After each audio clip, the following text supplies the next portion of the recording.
There are 11 abandoned towns scattered across the Pacific Northwest where something went terribly wrong. Not slow economic decline, not natural disaster, something else. In Govan, photographers hear children's voices responding to their names. In Molson, time doesn't move forward anymore. In Monte Cristo, the mountains keep what enters them. These towns didn't just die. They transformed into something that waits in the silence between the trees and the fog. Tonight, we're visiting all 11. Some of you won't make it to the end. I'm Verified Fears, and these are the nightmares the Pacific Northwest tried to bury. You've driven 3 hours through the wheat fields of Lincoln County to photograph a building that's been dead for over 80 years. The Govan schoolhouse sits alone off Highway 2, its weathered boards the color of old bones, windows like hollow eye sockets staring across empty land. You've seen the photos online. Every urban explorer and photographer has made the pilgrimage here. But you want the shot they haven't captured yet. The one that shows what it feels like to stand in a place where childhood ended and never quite left. The afternoon sun hangs low when you arrive, casting long shadows that make the building look like it's reaching toward you. The structure tilts slightly, as if the earth beneath is slowly swallowing it. The red paint has mostly peeled away, leaving raw wood that somehow survived decades of harsh winters. You park on the dirt road and grab your camera gear, noting the absolute silence. No birds, no wind, just the sound of your boots on gravel. The front door hangs open, has been open for years judging by the rust on the hinges. You step inside, and dust motes dance in the amber light, filtering through broken windows. The main classroom is smaller than you expected, maybe 30 feet across, with a teacher's desk still positioned at the front. Desks are scattered throughout, some overturned, others sitting in neat rows as if students just stepped out for recess and never returned. The blackboard stretches across the front wall, and something about it makes your skin prickle. Chalk dust coats everything, far too much for a building that's been abandoned since 1942. You raise your camera and start shooting. The composition is perfect. Light streaming through the windows, illuminating the decay in golden tones. You move through the room, capturing angles, textures, the way time has transformed this space into something between museum and mausoleum. That's when you notice the handprints. They're on several desks, small handprints in the thick dust, and they look fresh. Too fresh. You lean closer, examining them. The dust around the prints is undisturbed, as if the hands simply materialized, pressed down, and vanished. You haven't touched any desks yet.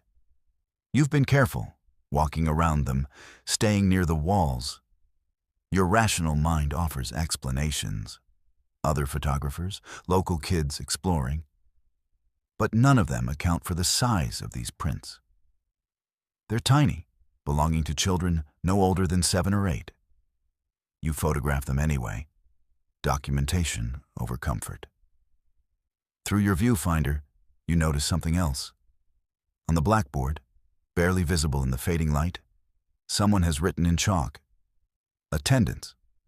Below it, a list of names in careful cursive. You lower your camera and walk closer, reading them. Mary, William, Thomas, Catherine. 8 names total, the kind of old-fashioned names you'd expect from the 1940s. At the bottom, in fresher chalk, one more line. Present, 8. Absent, 1. Your mouth goes dry. The chalk in the tray below the board looks new, bright white against the aged wood. You reach out, touch it with one finger. It's real chalk, slightly damp even, as if someone just set it down. The temperature in the room drops suddenly, noticeably, and your breath begins to fog. That's when you hear it. A child's voice, distant, singing. The melody is simple, repetitive. The kind of song elementary school children learn. You freeze listening. The voice comes from somewhere deeper in the building, maybe one of the back rooms you haven't explored yet. You tell yourself it's wind through broken boards, acoustic tricks in an old structure. But wind doesn't carry a tune. Wind doesn't sing about spelling and arithmetic. You move toward the sound, camera forgotten in your hands. The schoolhouse has two smaller rooms behind the main classroom.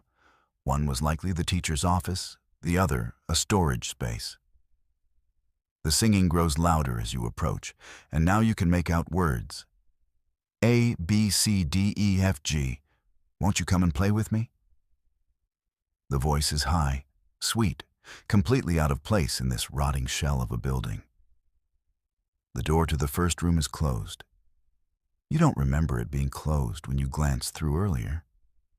Your hand hovers over the knob, every instinct screaming at you to leave, to go back to your car and drive away from this place. But you've come too far, invested too much time. You turn the knob and push. The room is empty, completely empty. No furniture, no debris, just bare walls and floor. But the singing continues, louder now, and it's coming from right in front of you, from the empty air in the center of the room. You raise your camera on instinct and snap a photo, the flash illuminating the space for a split second. In that flash, you see them. Children, 7 or 8 of them, standing in a circle, holding hands, singing. They're dressed in clothing from another era, simple dresses, knickers, worn shoes. And they're all looking at you. The flash fades. The room is empty again, but the singing has stopped. Your hands shake as you check the camera's display screen. You bring up the last photo, the one you just took. Your heart stops. The children are there in the image, frozen in that moment of the flash, their faces turned toward the camera. But it's their expressions that make your blood run cold. They're smiling, all of them, with the kind of eager anticipation you see on kids' faces on the first day of school. And behind them, in the darkness of the doorway you're standing in, there's another figure. Taller, adult-sized. You can't make out the face, but you can see what they're holding, a long wooden pointer, the kind teachers used on maps and blackboards. You back out of the room, fumbling, nearly dropping your camera. The main classroom feels different now, darker despite the windows. The desks you'd thought were randomly scattered, you realize now they're arranged in a pattern, positioned as if students are still sitting in them, still facing the front, still waiting for the lesson to begin. The chalk dust that covers everything seems to shimmer in the dimming light, and you understand, with sudden, terrible clarity, that it's not just dust. It's fresh chalk, powdered and spread, as if someone has been writing on that board for years, decades, never stopping. The blackboard has changed. You're certain of it. The attendance list is different. Still 8 names, but now at the bottom, in that fresh chalk, it reads, Present, 8. Absent, 0. And below that, a new line you didn't see before, written in a child's careful hand. New student arriving today. You hear footsteps behind you.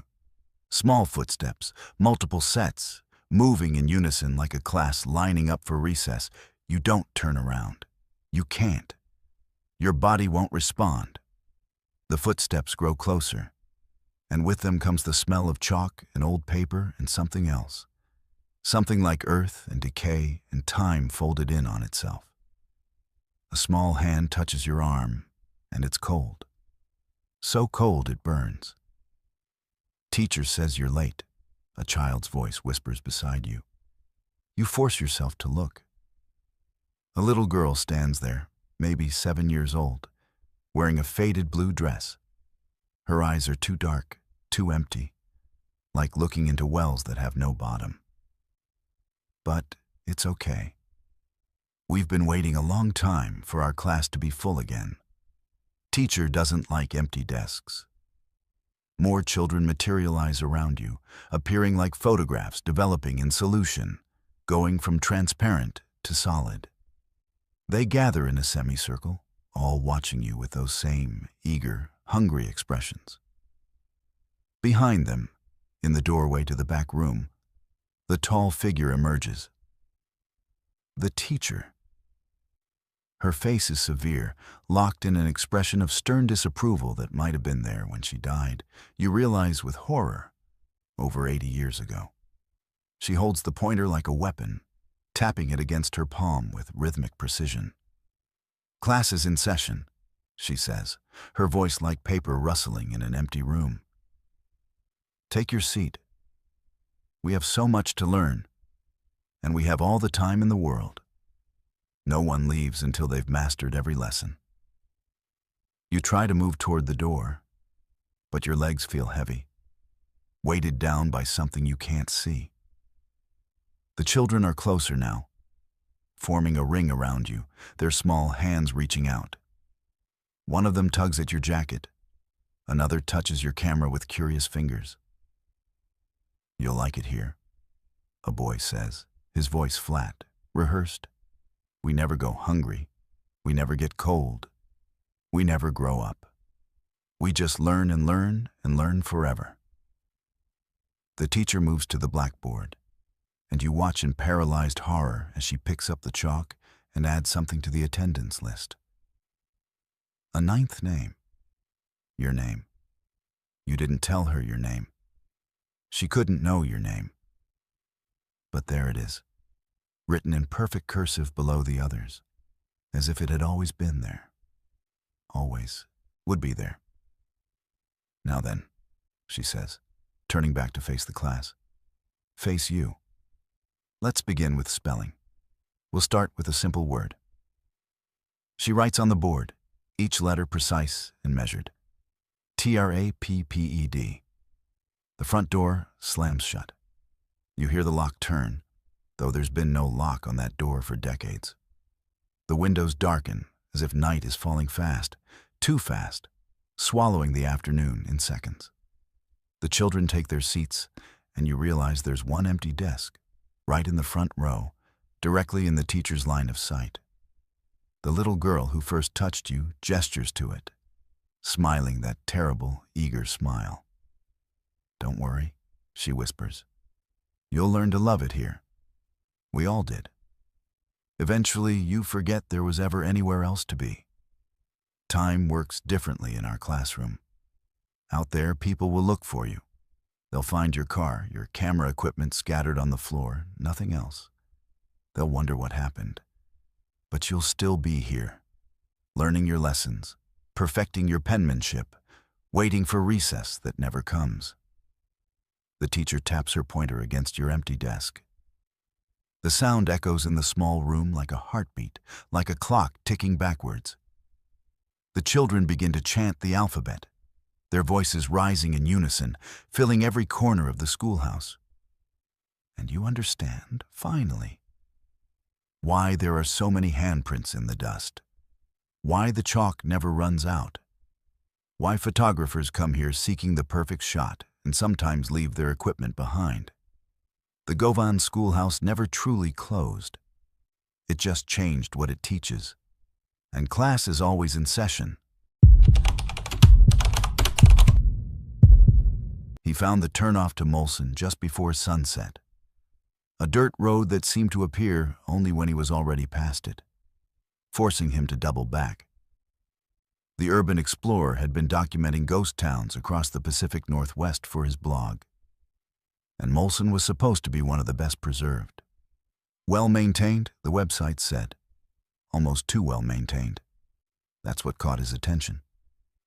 The road curved through wheat fields that glowed amber in the fading light, and then the town materialized ahead like something conjured from old photographs.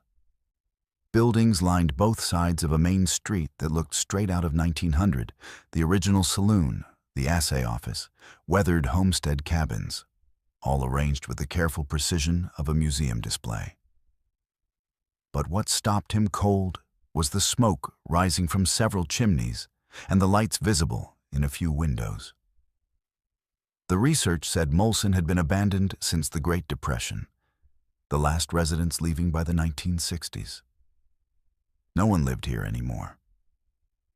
He parked near what looked like the old mercantile and stepped out into air that felt strangely thick, golden with pollen and something else he couldn't name. The quality of light was wrong somehow, too perfect, like a photograph taken during magic hour and frozen there. He checked his watch. 6:47 p.m. The sun hung at the horizon, painting everything in honey tones that should have been shifting, darkening, but remained stubbornly constant. Movement caught his eye. A woman emerged from the mercantile carrying a basket, wearing a long cotton dress that looked period-appropriate but far too clean, too new. She walked with purpose down the wooden boardwalk, her footsteps making no sound. He raised a hand in greeting, but she passed without acknowledgement, her eyes fixed ahead, a slight smile on her face, as if she were thinking pleasant thoughts from long ago.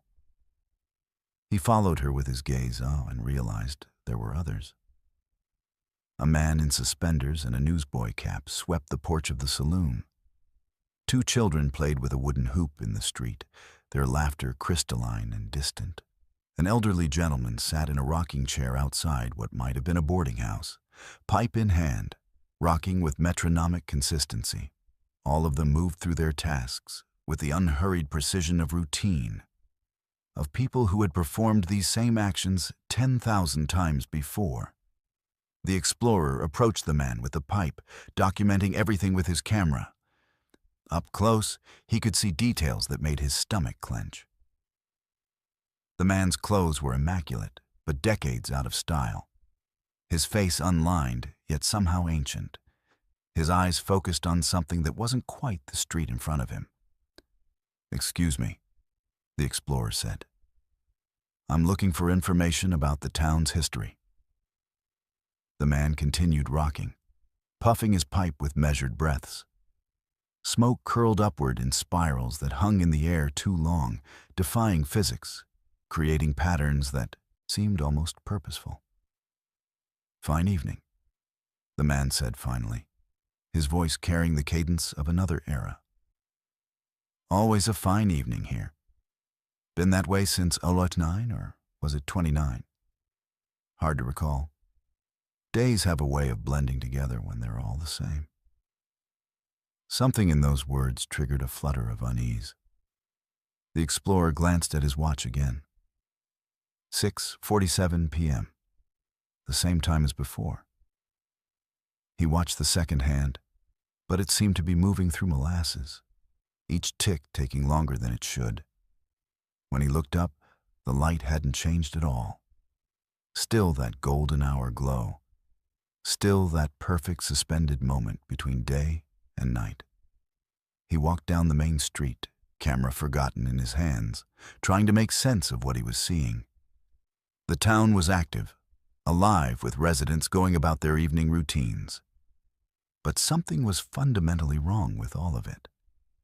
The woman with the basket entered a building and emerged moments later with the same basket, taking the same path down the boardwalk. The children's hoop rolled in an identical arc. The man swept the same section of porch over and over, his movements looping like footage on repeat. In the window of what looked like a hotel, he saw a family having dinner. Mother, father, 3 children. They sat around a table, forks moving from plate to mouth with mechanical precision, but no one was eating. The food remained untouched, the same bites lifted and lowered endlessly. The mother's smile never wavered. The father's eyes never blinked. The children chewed nothing. The explorer's heart rate picked up, that primal instinct that something was desperately wrong. He turned to head back to his car and nearly collided with the woman with the basket. She stood directly behind him, closer than any person should have gotten without him hearing. Her smile was gentle, patient. "Lost, are you?" she asked. "Folks often get turned around here. Time moves different in Molson. Always has, ever since the mines closed. Or was it the railroad? Memory gets fuzzy." "I need to go," he said, stepping around her. But the street had changed. The buildings were the same, but their positions felt different, rearranged like chess pieces moved when he wasn't looking.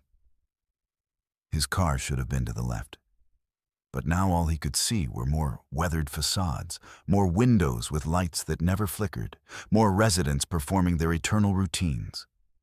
He broke into a run, choosing a direction at random. His footfalls made no sound on the dirt street. The air had grown thicker, resistant, like moving through water. Behind him, he heard the woman's voice, calm and unconcerned. "No use rushing. You've only just arrived. You'll want to stay for the evening. Everyone does." The town stretched around him, impossibly large for the small cluster of buildings he'd seen from the approach. Streets branched off into more streets, all lined with identical structures, all populated with residents going through their motions. He passed a blacksmith hammering an anvil in perfect rhythm. Strike, lift, strike, lift. But the metal never shaped. The sparks fell in identical patterns. A teacher led children in a song outside the old schoolhouse, their voices high and sweet. But they never reached the end of the verse, starting over at the same line each time. His watch still read 6:47 p.m. He stopped, breathing hard though he felt no exertion, no sweat on his brow despite the running. That's when he noticed his hands. They looked slightly different, slightly faded, as if he were becoming less solid. He held them up to the unchanging light and could almost see through them to the buildings beyond. "You're starting to understand." The voice came from beside him. An old woman sat on a bench he could have sworn wasn't there seconds before. Her face was kind but distant, her eyes reflecting nothing. "Time doesn't flow properly here. Hasn't since the town died. But we didn't know we died, you see. So we just kept on living. Kept on with our routines. Day after day after day. Except there are no days anymore. Just this moment, this one perfect evening, stretched out forever." He stumbled backward, his mind rejecting what she was saying. "That's impossible. You can't be." "Dead?" She laughed, a sound like wind through empty buildings. "We are and we aren't. We're caught, you might say, trapped in the last moment before we realized it was all over. The mines failed, the railroad left, the people drifted away, and somewhere in all that, we stopped being alive and started being memory. But memory doesn't know it's memory. It thinks it's still real." The explorer looked at his watch again, desperate for something concrete, something that made sense. 6:47 p.m. But now he noticed something he'd missed before. The date display.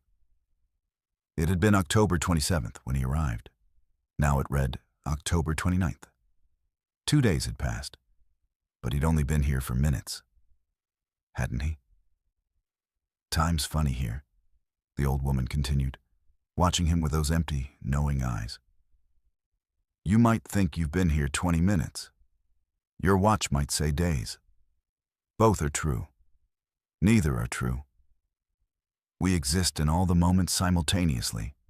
Every evening we ever lived here all happening at once, overlapping, bleeding into each other." He backed away from her, turning down another street, and found himself facing a building he recognized, the mercantile where he'd seen the woman with the basket. He'd run in a circle, or the town had rearranged itself, or he'd never left this spot at all. The distinctions were becoming harder to hold on to. His car appeared ahead, parked exactly where he'd left it. Relief flooded through him. He ran for it, fumbling for keys that felt strange in his hand, too light, too insubstantial.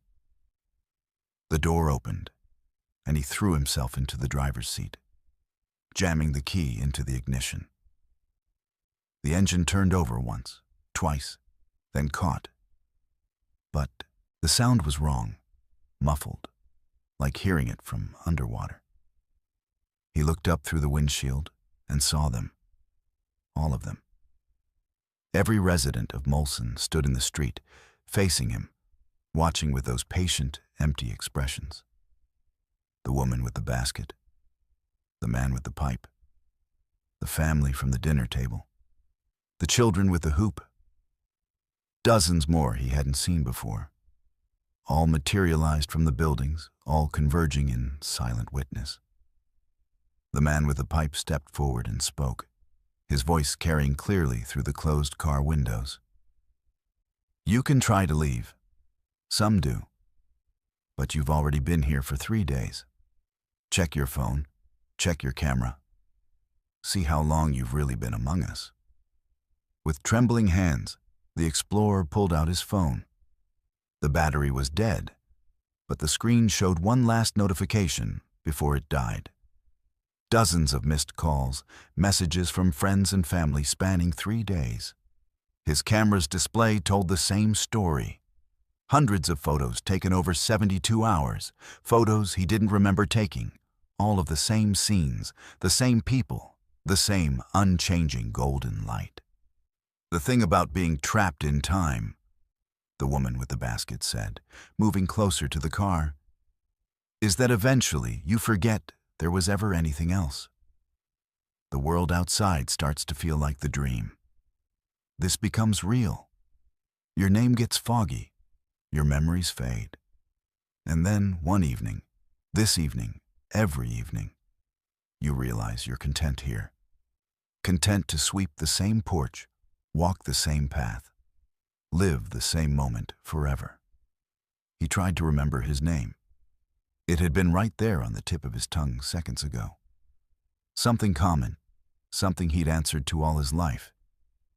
But it was slipping away like water through fingers, leaving only the fuzzy impression of what it might have been. The engine died. He turned the key again, but nothing happened. The car had become part of the town now, another artifact from another era, another piece of the eternal museum display.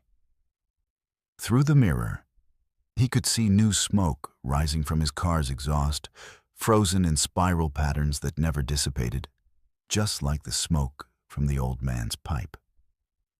Don't fight it, the teacher said, the one from the schoolhouse. She stood at his window now, her hand resting gently on the glass. Fighting makes it worse, makes the forgetting painful, better to accept. We all did eventually. Even John Molson himself is here somewhere, walking these streets, living his perfect evening. Can't recall which one he is anymore, but he's here. They all are. Everyone who ever loved this place. The explorer, he could still think of himself as that, even if the specifics were getting hazy. Looked at his hands again. Definitely more transparent now. He could see the steering wheel through his palms, the dashboard through his wrists.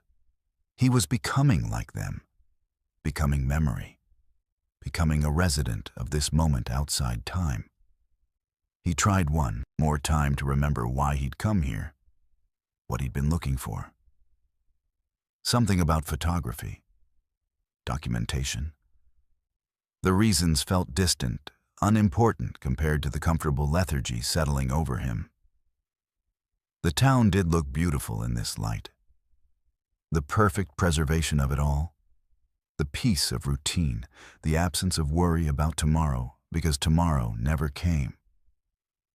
There was something appealing about that. Something almost comforting.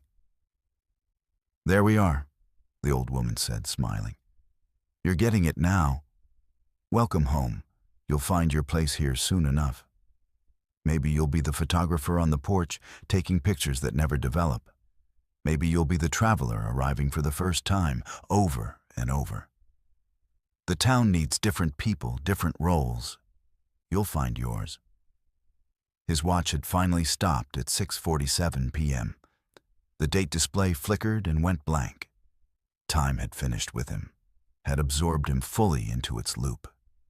He opened the car door and stepped out into that golden, eternal light.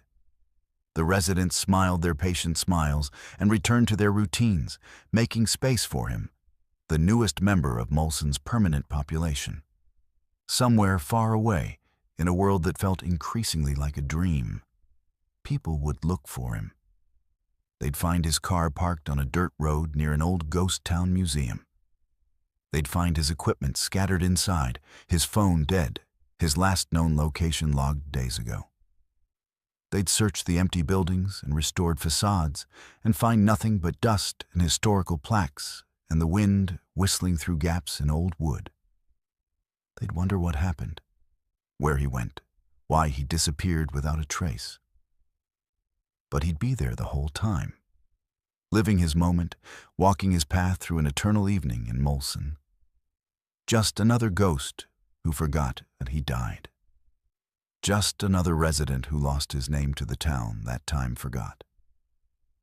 And every sunset that never quite fades, he'll be there, smiling that patient smile, waiting for the next visitor who gets turned around on the back roads of northeastern Washington, who finds a town that shouldn't exist, who stays just a moment too long in the golden light. Because in Molson, everyone arrives at 6:47 p.m., and no one ever leaves. The hiking group reached Monte Cristo just as the weather turned. 4 of them had started the trail at Barlow Pass that morning under clear skies, following the old mining road through forest so dense it swallowed sound. They'd come prepared for a day hike, water, snacks, first aid kit, not expecting to still be here when the temperature dropped 20 degrees in 20 minutes and snow began falling in sheets so thick they couldn't see 10 feet ahead. The storm came from nowhere, a wall of white that descended from the peaks like something alive and purposeful. One moment they were photographing the rusted remains of the old concentrator mill, and the next they were stumbling through a blizzard that had no business existing in October. The leader made the call quickly. Seek shelter in one of the remaining structures and wait it out. Weather in the Cascades could be unpredictable, but storms this severe usually passed within hours. They chose what looked like an old bunkhouse, its walls still mostly intact, roof sagging but holding. Inside smelled of wet wood and something else, something organic and ancient that made their noses wrinkle. The temperature inside was barely warmer than outside, but at least they were out of the wind that had begun to howl through the abandoned town, with a sound that was almost vocal, almost words. The youngest of them, a college student doing research on Pacific Northwest ghost towns, pulled out her phone. No signal. That wasn't surprising given the remoteness and the storm. But something about the complete absence of bars felt wrong. The GPS showed their location accurately. Monte Cristo town site, elevation 2,800 feet.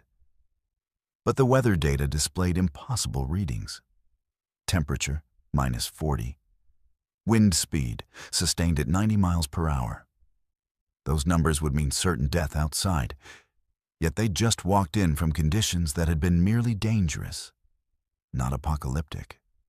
The wind outside intensified, battering the bunkhouse walls with rhythmic force. The leader suggested they conserve body heat, huddle together, ration their water. Standard survival protocol. They'd be fine once the storm passed. The old mining town had weathered worse over its century of abandonment. They pulled on extra layers and settled in to wait, trying not to think about the 4-mile hike back to their vehicles or how quickly night would fall. That's when they heard the digging. It came from beneath them, from under the floorboards that were already rotted through in places. a methodical scraping and scratching, like something with claws or tools working through earth and rock. The sound was too organized to be animals, too purposeful to be anything natural. The four of them froze, listening as the digging moved in a pattern beneath the bunkhouse, circling them, testing the foundation. The researcher pulled up her notes about Monte Cristo on her phone, reading by the dim light filtering through cracks in the walls. The town had died in 1907, she reminded them, not from any single disaster, but from accumulated failures. Mines that went dry, funding that disappeared, a railroad that flooded too often to maintain. But there were other stories too, ones not included in official histories. Reports from miners in the 1890s about sounds in the deep shafts, about tunnels that went places they shouldn't, about something that had been disturbed when they dug too deep into the mountain's heart. One miner's journal, she read aloud, described finding scratches on the inside of tunnel walls.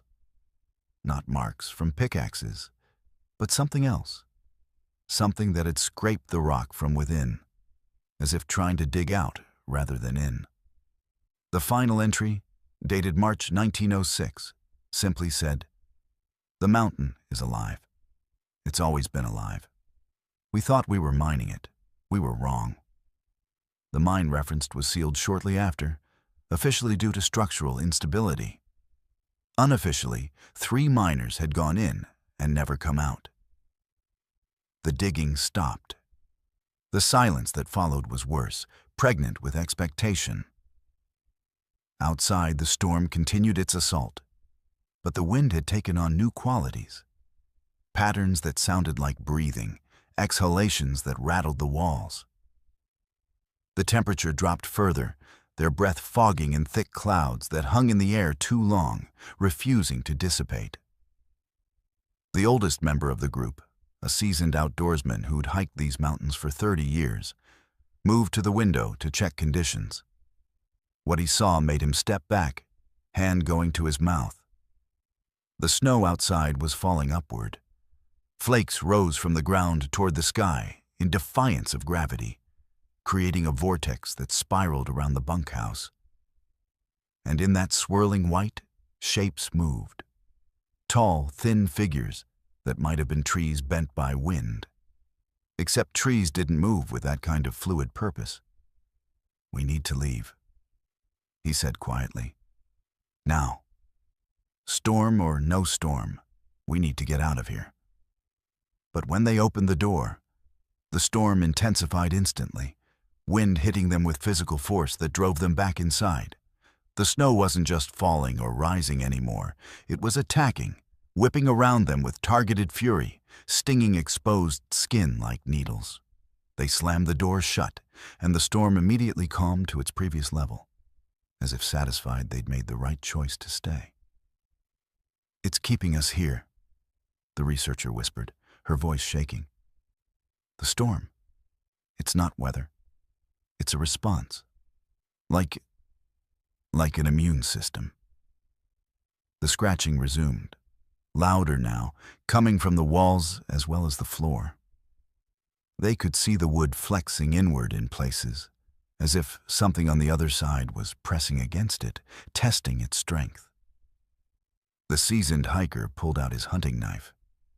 Inadequate against whatever this was, but having a weapon made him feel marginally less helpless. Then one of them vanished. The fourth member, who'd been standing near the back corner examining the scratches on the wall, was simply gone. No scream, no struggle. Just there one moment and absent the next. Where she'd stood, a hole gaped in the floorboards, edges ragged and fresh, wood torn upward from below.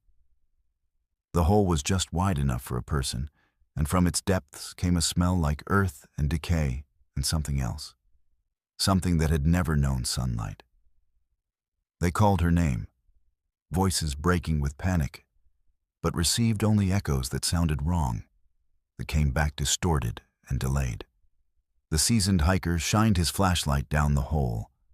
and the beam revealed not floor joists and foundation, but a tunnel, a carved passage that descended at a steep angle into darkness, walls marked with those same scratches the journal had described. Gouges that ran parallel like claw marks from something with too many fingers. From deep in that tunnel came a sound, their missing companion's voice, but flat, emotionless, speaking in a language that predated human speech. The syllables were wrong, the cadence alien, the meaning incomprehensible but somehow fundamentally threatening. Then another voice joined hers, and another, and another. A chorus of speakers reciting something that might have been an invitation or a warning or a spell that had been old when the mountains were young.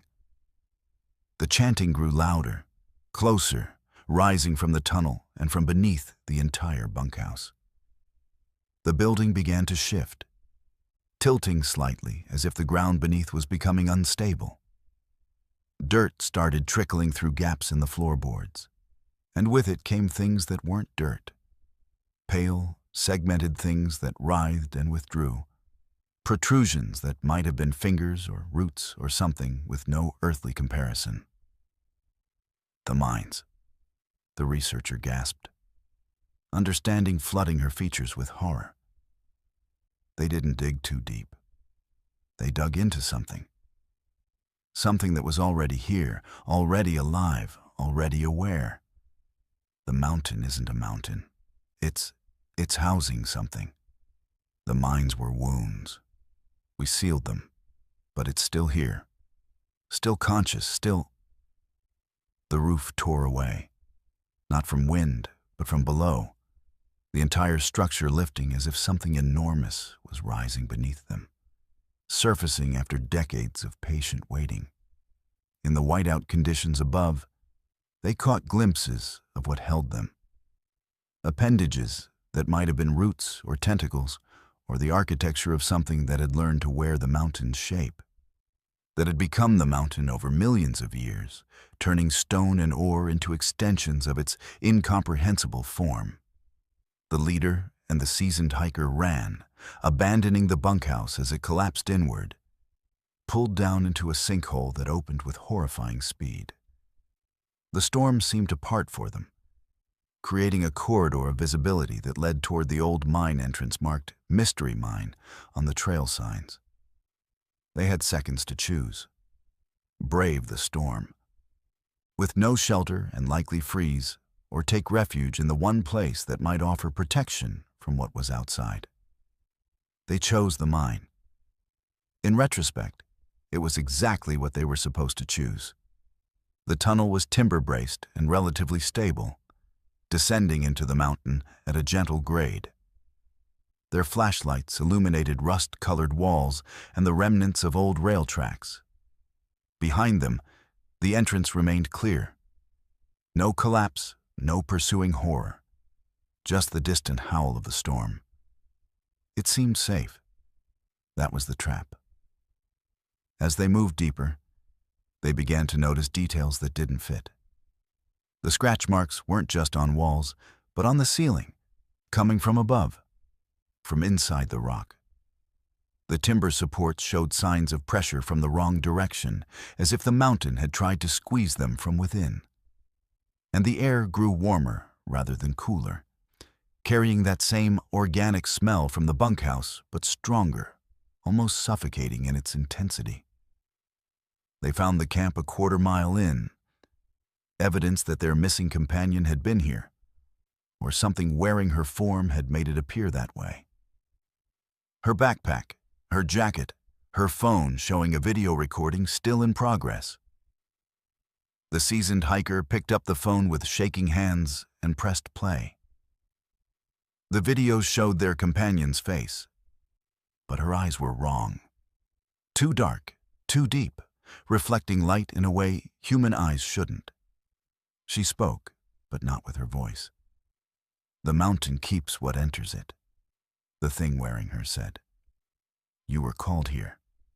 The storm was an invitation. The town is a lure. We've learned over centuries how to draw prey into the deep places. Some we keep for knowledge. Some we transform. Some we simply hold forever, witnesses to what dwells in the spaces between stone. Behind her in the video, the tunnel walls moved. The rock itself rippled like water, and within it, shapes became briefly visible. Hundreds of them, thousands. Bodies preserved in stone like insects in amber. Miners and hikers and animals and things that had never been either, all suspended in the living rock, all still aware, all still conscious, trapped in the mountain's slow geological dreaming. The video ended. The phone's battery died. And in the darkness that followed before their flashlights compensated, they heard the sound of rock grinding against rock, of the tunnel constricting, of the mountain remembering it was alive. And they were inside it, had been inside it since they entered Monte Cristo's perimeter, had been digested slowly from the moment the storm descended. The walls began to close. Not quickly, but with the inexorable patience of something that measured time in epochs rather than seconds. The timber supports groaned and splintered, unable to resist the pressure. The two survivors ran back toward the entrance, flashlights bouncing wildly, illuminating passages that branched off into darkness, revealing other victims suspended in the walls, their faces frozen in eternal moments of realization. They emerged from the mine into conditions that had worsened impossibly. The storm had consumed Monte Cristo entirely, transforming the ghost town into something from another world. Buildings stood where they shouldn't be, arranged in patterns that hurt to look at. The sky above swirled with colors that had no names. And everywhere, carved into every surface, were those scratches. Messages in a language older than language. Warnings no one had understood in time. The researcher's voice crackled over the radio they'd forgotten they had. She was still down there, still in the mine, still being integrated into something vast and ancient. "It showed me," she said, words distorted by distance and transformation. The mountain, what it really is, why the mines failed. The ore they found was fragments of its consciousness. They were digging through its thoughts, extracting pieces of its memory. It let them curious about these small things that had learned to use tools. But curiosity fades. Hunger doesn't. The two survivors made a decision born of desperation and horror.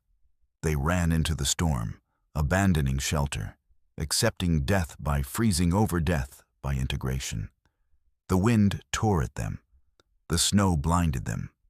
The cold bit through every layer with ruthless efficiency. They stumbled down what they hoped was the trail back to Barlow Pass. Navigation impossible. Direction a guess. Survival a prayer. They were found 3 days later by a search and rescue team, miles from where they should have been, suffering from severe hypothermia and frostbite. They recovered physically, but never mentally, never able to fully explain what happened at Monte Cristo. The storm, they said. Something in the mountain. The mines weren't empty. The other two were never found. Added to the list of hikers who vanished in the Cascades, their disappearance attributed to exposure or falling through unstable mine shafts or the dozens of other dangers that wait in the wilderness. But sometimes, on clear days when hikers visit the Monte Cristo ghost town, they report feeling watched. They notice the old mine entrances seem to breathe, exhaling air that's warm and carries the scent of things buried deep. They see scratches on surfaces that weren't there in photographs from last week. And they get the unmistakable feeling that the mountain is aware of them, has noticed their presence, has filed them away as potential curiosities or meals or additions to its vast collection of the consumed. You've been tracking the signal for 3 weeks now, ever since it first appeared on your spectrum analyzer at 3:33 a.m. a frequency that shouldn't exist, broadcasting from coordinates that lead to nothing but abandoned railroad tracks and forest. The signal is strong, coherent, and impossibly clear for something originating from the middle of nowhere. What makes it disturbing isn't the static or the distortion. It's how clean it sounds, how deliberate, and how it seems to know things it shouldn't. The drive to Leicester takes you up old logging roads that haven't seen maintenance in decades, past the locked gates meant to keep people away from Tacoma's watershed. Your radio equipment bounces in the passenger seat as you navigate ruts and washouts, following GPS coordinates that match the signal's triangulated source. The town died officially in 2002 when its last resident passed away, but the buildings were demolished in 2017. There's nothing left but foundations and forest reclaiming what was once a thriving railroad hub. Except for the radio tower. You spot it through the trees as you round the final curve, a skeletal structure rising above the canopy, rust red and impossibly intact. It shouldn't be here. Leicester never had a broadcast tower. It was too remote, too small. Yet there it stands, guy wires singing in the wind, and at its peak, lights that pulse in sequence. Red, white, active lights, on a tower that has no power source. You park where the road ends up and gather your equipment. The RF meter starts screaming before you even turn it on, needles slamming into the red as electromagnetic radiation saturates the air. These readings should be impossible, the kind of exposure that causes tissue damage, that disrupts neural function. Yet you feel fine. Better than fine, actually. Energized, alert.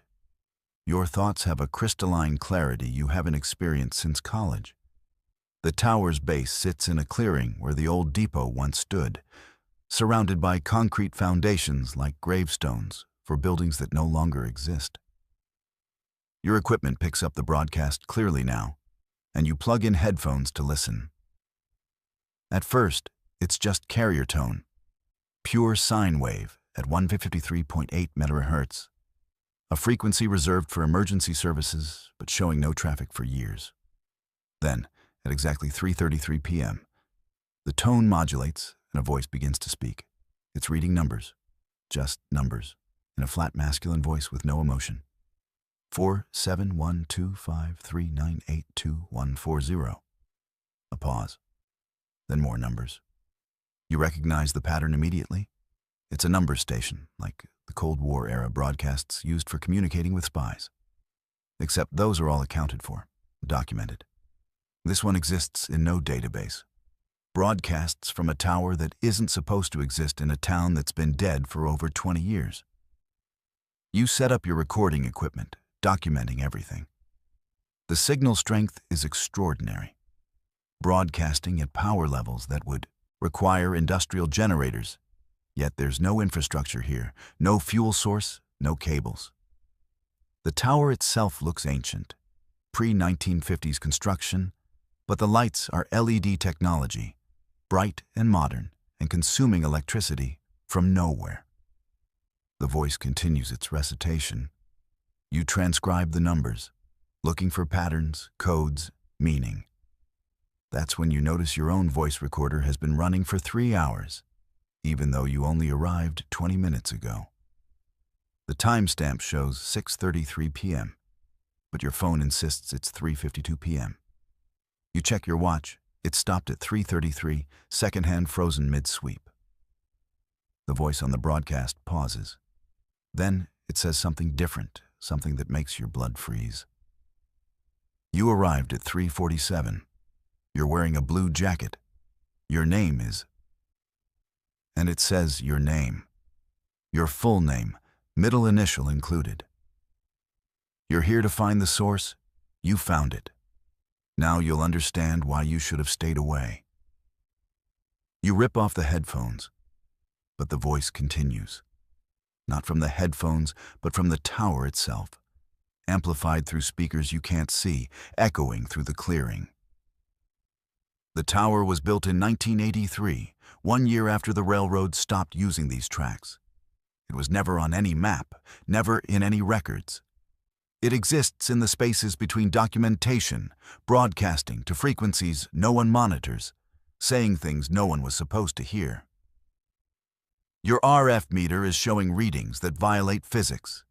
Negative radiation values, electromagnetic fields flowing in impossible directions, wavelengths that shouldn't propagate through air. The tower's lights pulse faster now, and with each pulse you feel something change. A slight disorientation, a sense of time skipping like a scratched record. You're wondering how I know your name. The voice continues, now coming from your own equipment, from devices you know are powered off. I know because you told me. You told me yesterday, which for you is tomorrow. Time works differently here. The broadcasts don't travel through space, they travel through time.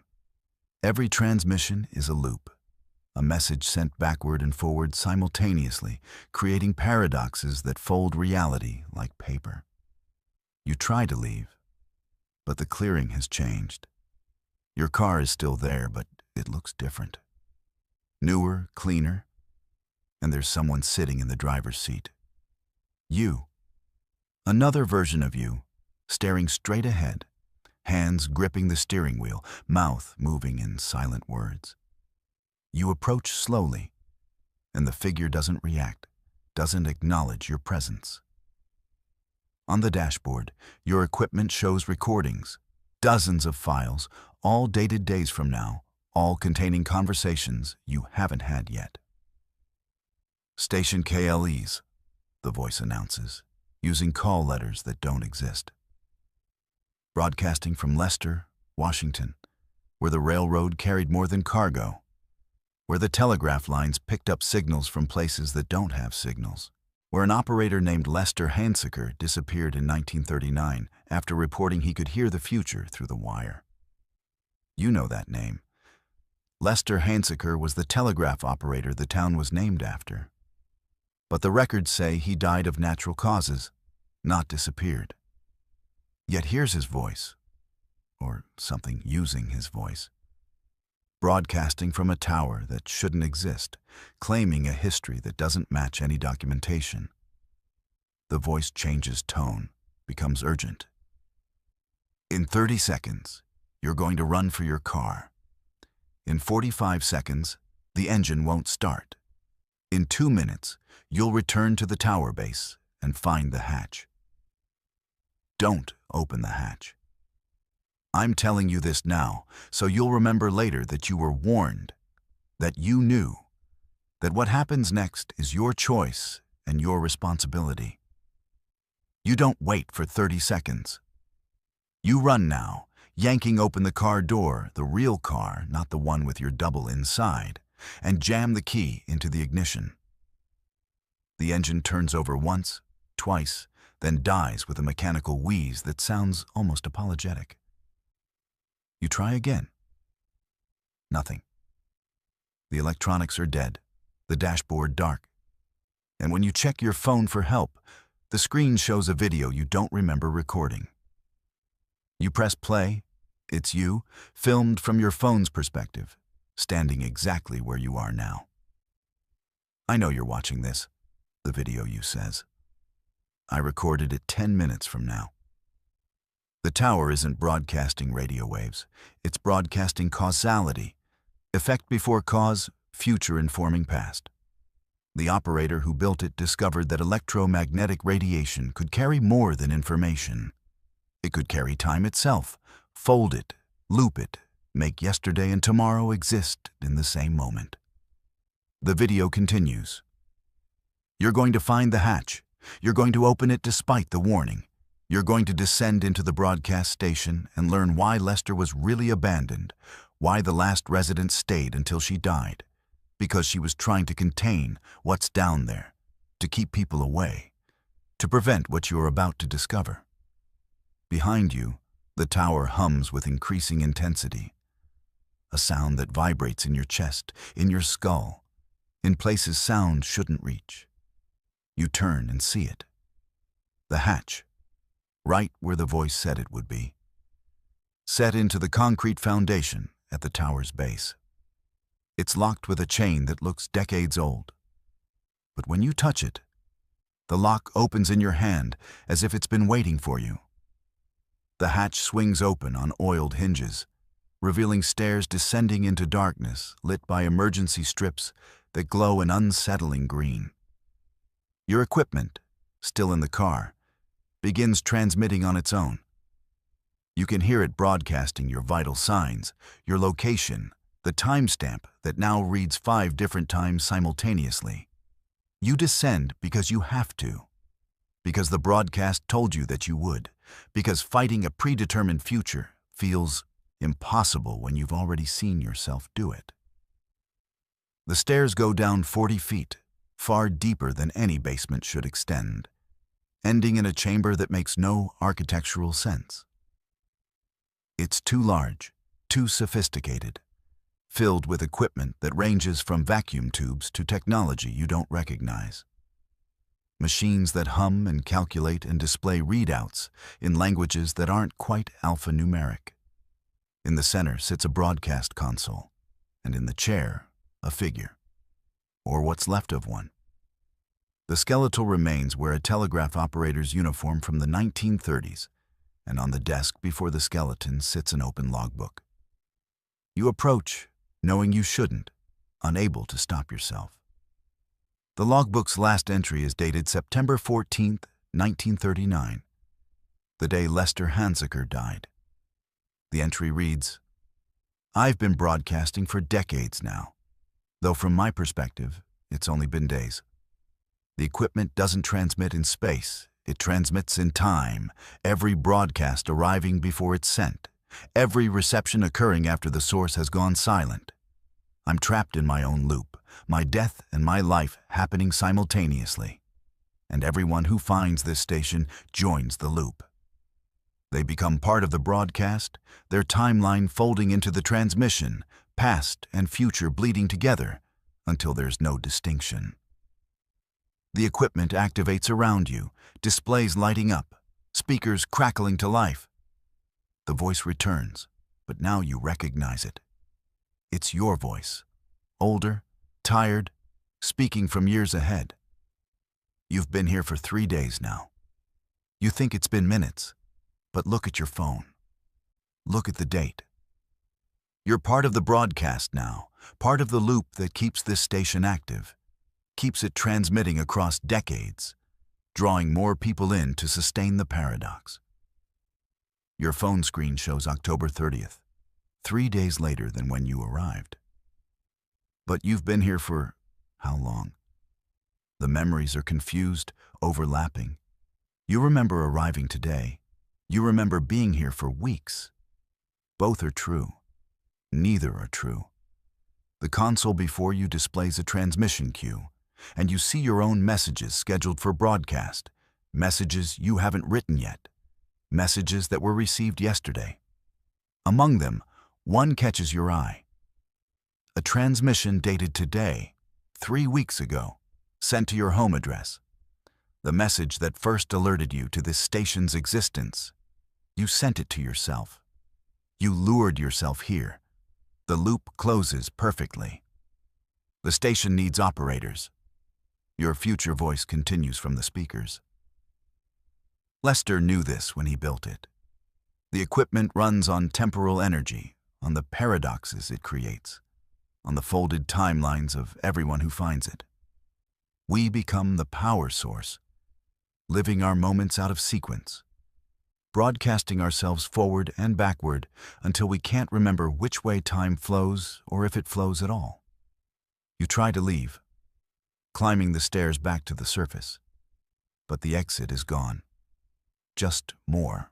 Stairs descending deeper, looping back to the chamber you just left. The hatch closed behind you, or it never opened, or you never descended. All versions exist simultaneously in this place, where cause and effect have lost their meaning. The broadcast continues. You'll learn to operate the equipment. You already have. There are transcripts dated years from now with your handwriting, showing you'll be here a long time, sending messages, receiving responses from yourself at different points, maintaining the loop. Eventually, you'll stop fighting it.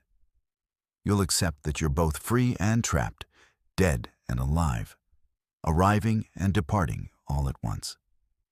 Somewhere above, in the clearing that exists in normal time, search parties will eventually find your car, your equipment still recording, batteries that should have died weeks ago still showing full charges. They'll find no trace of you, no explanation, just the tower that doesn't appear on any maps and the broadcasts that occur at 3:33 a.m., carrying numbers and voices and sometimes, if they listen carefully, your voice warning them away, telling them not to come looking, knowing they will anyway, because you already sent them the message that brought them here. The station broadcasts forever. The loop never ends. And you're part of it now, your timeline fractured across decades, speaking to yourself from the future, warning yourself in the past, trapped in the eternal present of Lester's last transmission. The folklore researcher arrived in Liberty on a Thursday afternoon, though the town had been officially dead since 1938. The grant funding his thesis on Pacific Northwest agricultural festivals had led him here, to a ghost town that supposedly once hosted one of the region's most elaborate harvest celebrations. He expected empty buildings and historical markers. Instead, he found lights. String lights crisscrossed the main street, bulbs glowing warm yellow despite the lack of power lines. Bunting in autumn colors, deep orange, burgundy, gold, decorated every storefront, looking far too fresh for decorations that should have been rotting for nearly 90 years. Music drifted from somewhere deeper in town, a fiddle and accordion playing folk tunes that belonged to another century.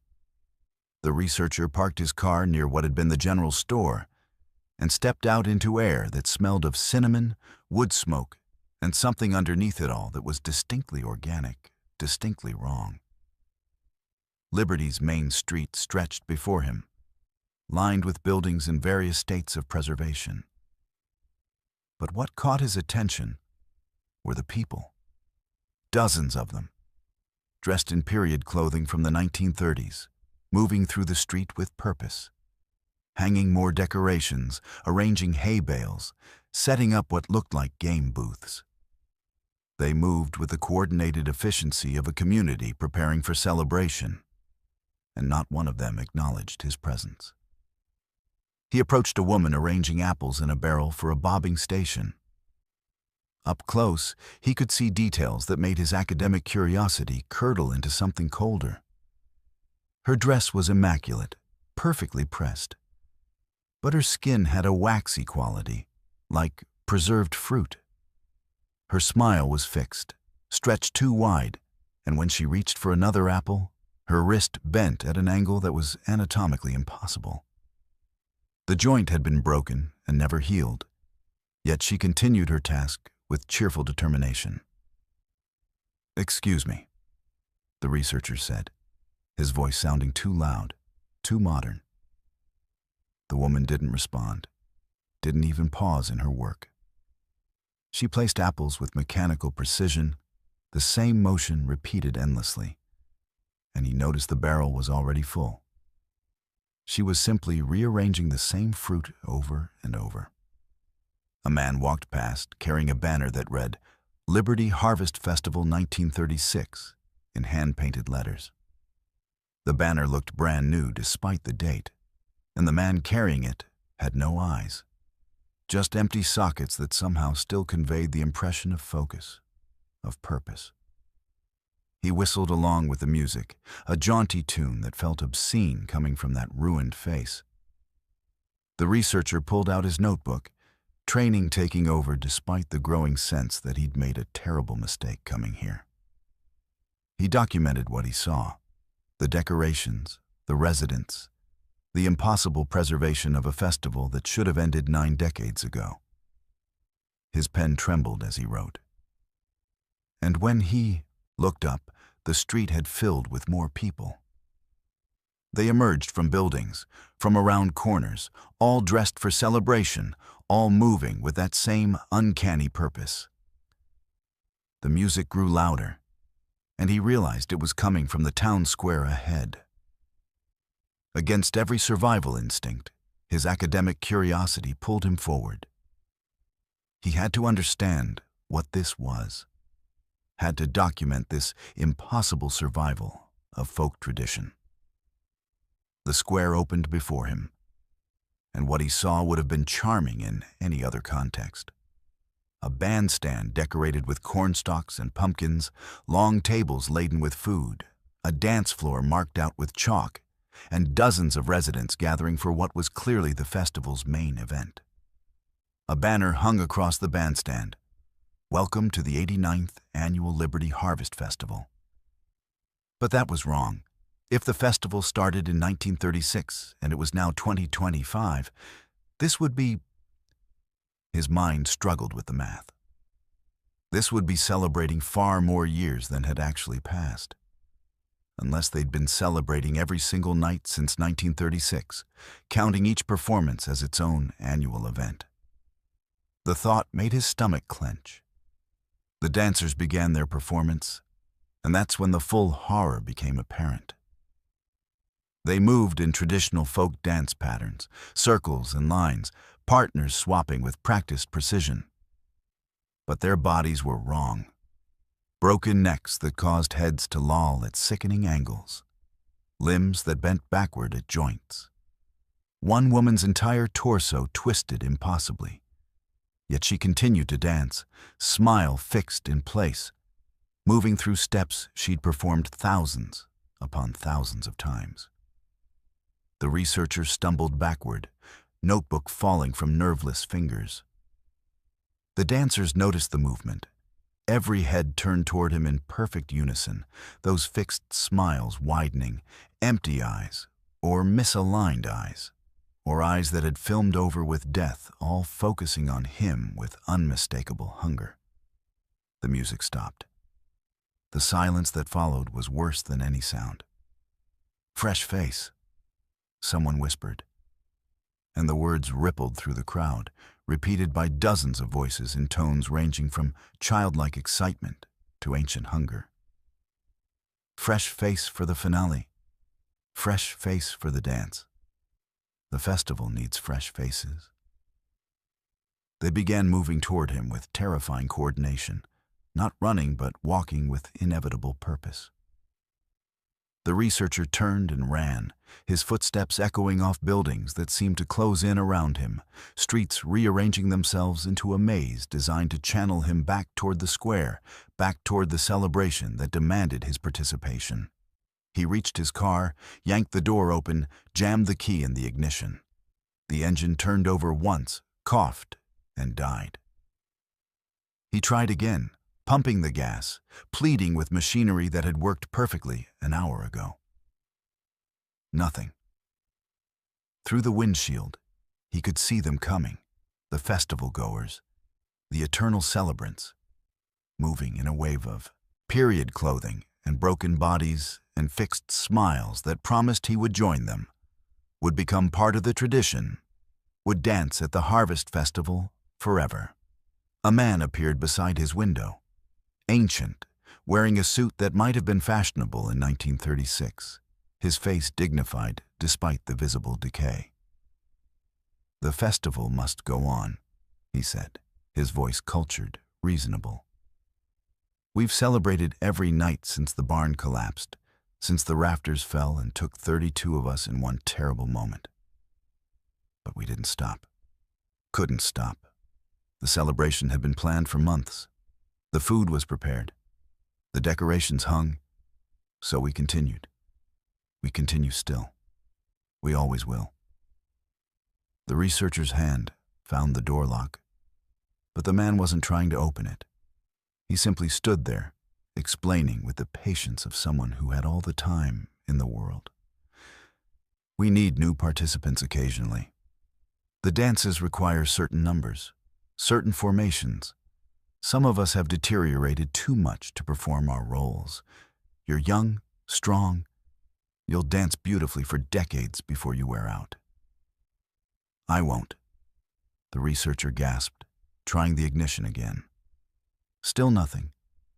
The car's electronics were dead, the radio displaying nothing but static, and through that static he heard music. The same fiddle and accordion, playing from his own speakers, playing from inside the car, inside his head. You already are, the man said gently. You've been here for 3 hours, though it feels like minutes. Time moves differently during the festival. It's always evening, always the perfect temperature, always the moment right before the celebration reaches its peak. And that peak requires a finale, requires fresh blood and fresh joy, and someone who hasn't yet learned to smile through the pain of broken bones and centuries of repetition. The researcher looked at his watch. It go 47 p.m. But he'd arrived at 2:15 p.m. The sun still hung at the same angle, that perfect golden hour light that made everything look warm and inviting. Time had stopped, or looped, or twisted into something that no longer flowed in just one direction. Hands pressed against his windows, dozens of them, hundreds, the entire town gathering around his car. They weren't violent, weren't trying to break in. They were simply waiting, patient as only the dead can be patient, knowing he would eventually have to come out, have to join them, have to take his place in the formation that required his participation.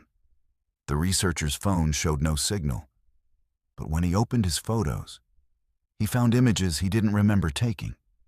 Pictures of himself dancing in the square, dressed in period clothing, his smile too wide, his eyes empty, his body moving through steps he didn't know to music that would never end. The timestamps showed dates from tomorrow, next week, next year. He was looking at his future, at his inevitable integration into the festival's eternal celebration. The barn collapsed during the grand finale. The dignified man continued, his voice carrying easily through the closed windows. 32 dead in an instant. But the survivors refused to acknowledge it. They continued dancing around the bodies, continued celebrating, convinced that if they maintained the festival's joy, the dead would wake up and join them. Day after day, they danced, week after week, until they too began to die. From exhaustion, from starvation, from the refusal to accept that the celebration had become a funeral. And still they danced. The researcher tried the door handle, thinking perhaps he could run, but the doors wouldn't open. Child locks engaged by invisible hands, the windows wouldn't roll down. The car had become his cage, and outside, the festival-goers began their ritual again. The music started, the dancers moved into formation, and in the center of the square, they left a space shaped exactly like him. You can join willingly, the man offered. It's easier that way. The breaking is less painful when you don't resist. Your bones will heal in the pattern the dance requires. Your smile will fix itself in place. And the joy, the eternal joy of celebration, will replace all the fear and confusion. You'll understand that this is privilege, not punishment. To be part of tradition that never ends, community that never fractures, festival that never disappoints. The car began to move. Not forward or backward, but sinking, settling into earth that had become soft, that was pulling the vehicle down into the ground, as if the town itself was swallowing it. The researcher pounded on the windows, screaming for help that wouldn't come, watching as the town's surface rose to meet his eye level, then surpassed it. He was being buried alive, pulled down into the same earth that had claimed liberty decades ago.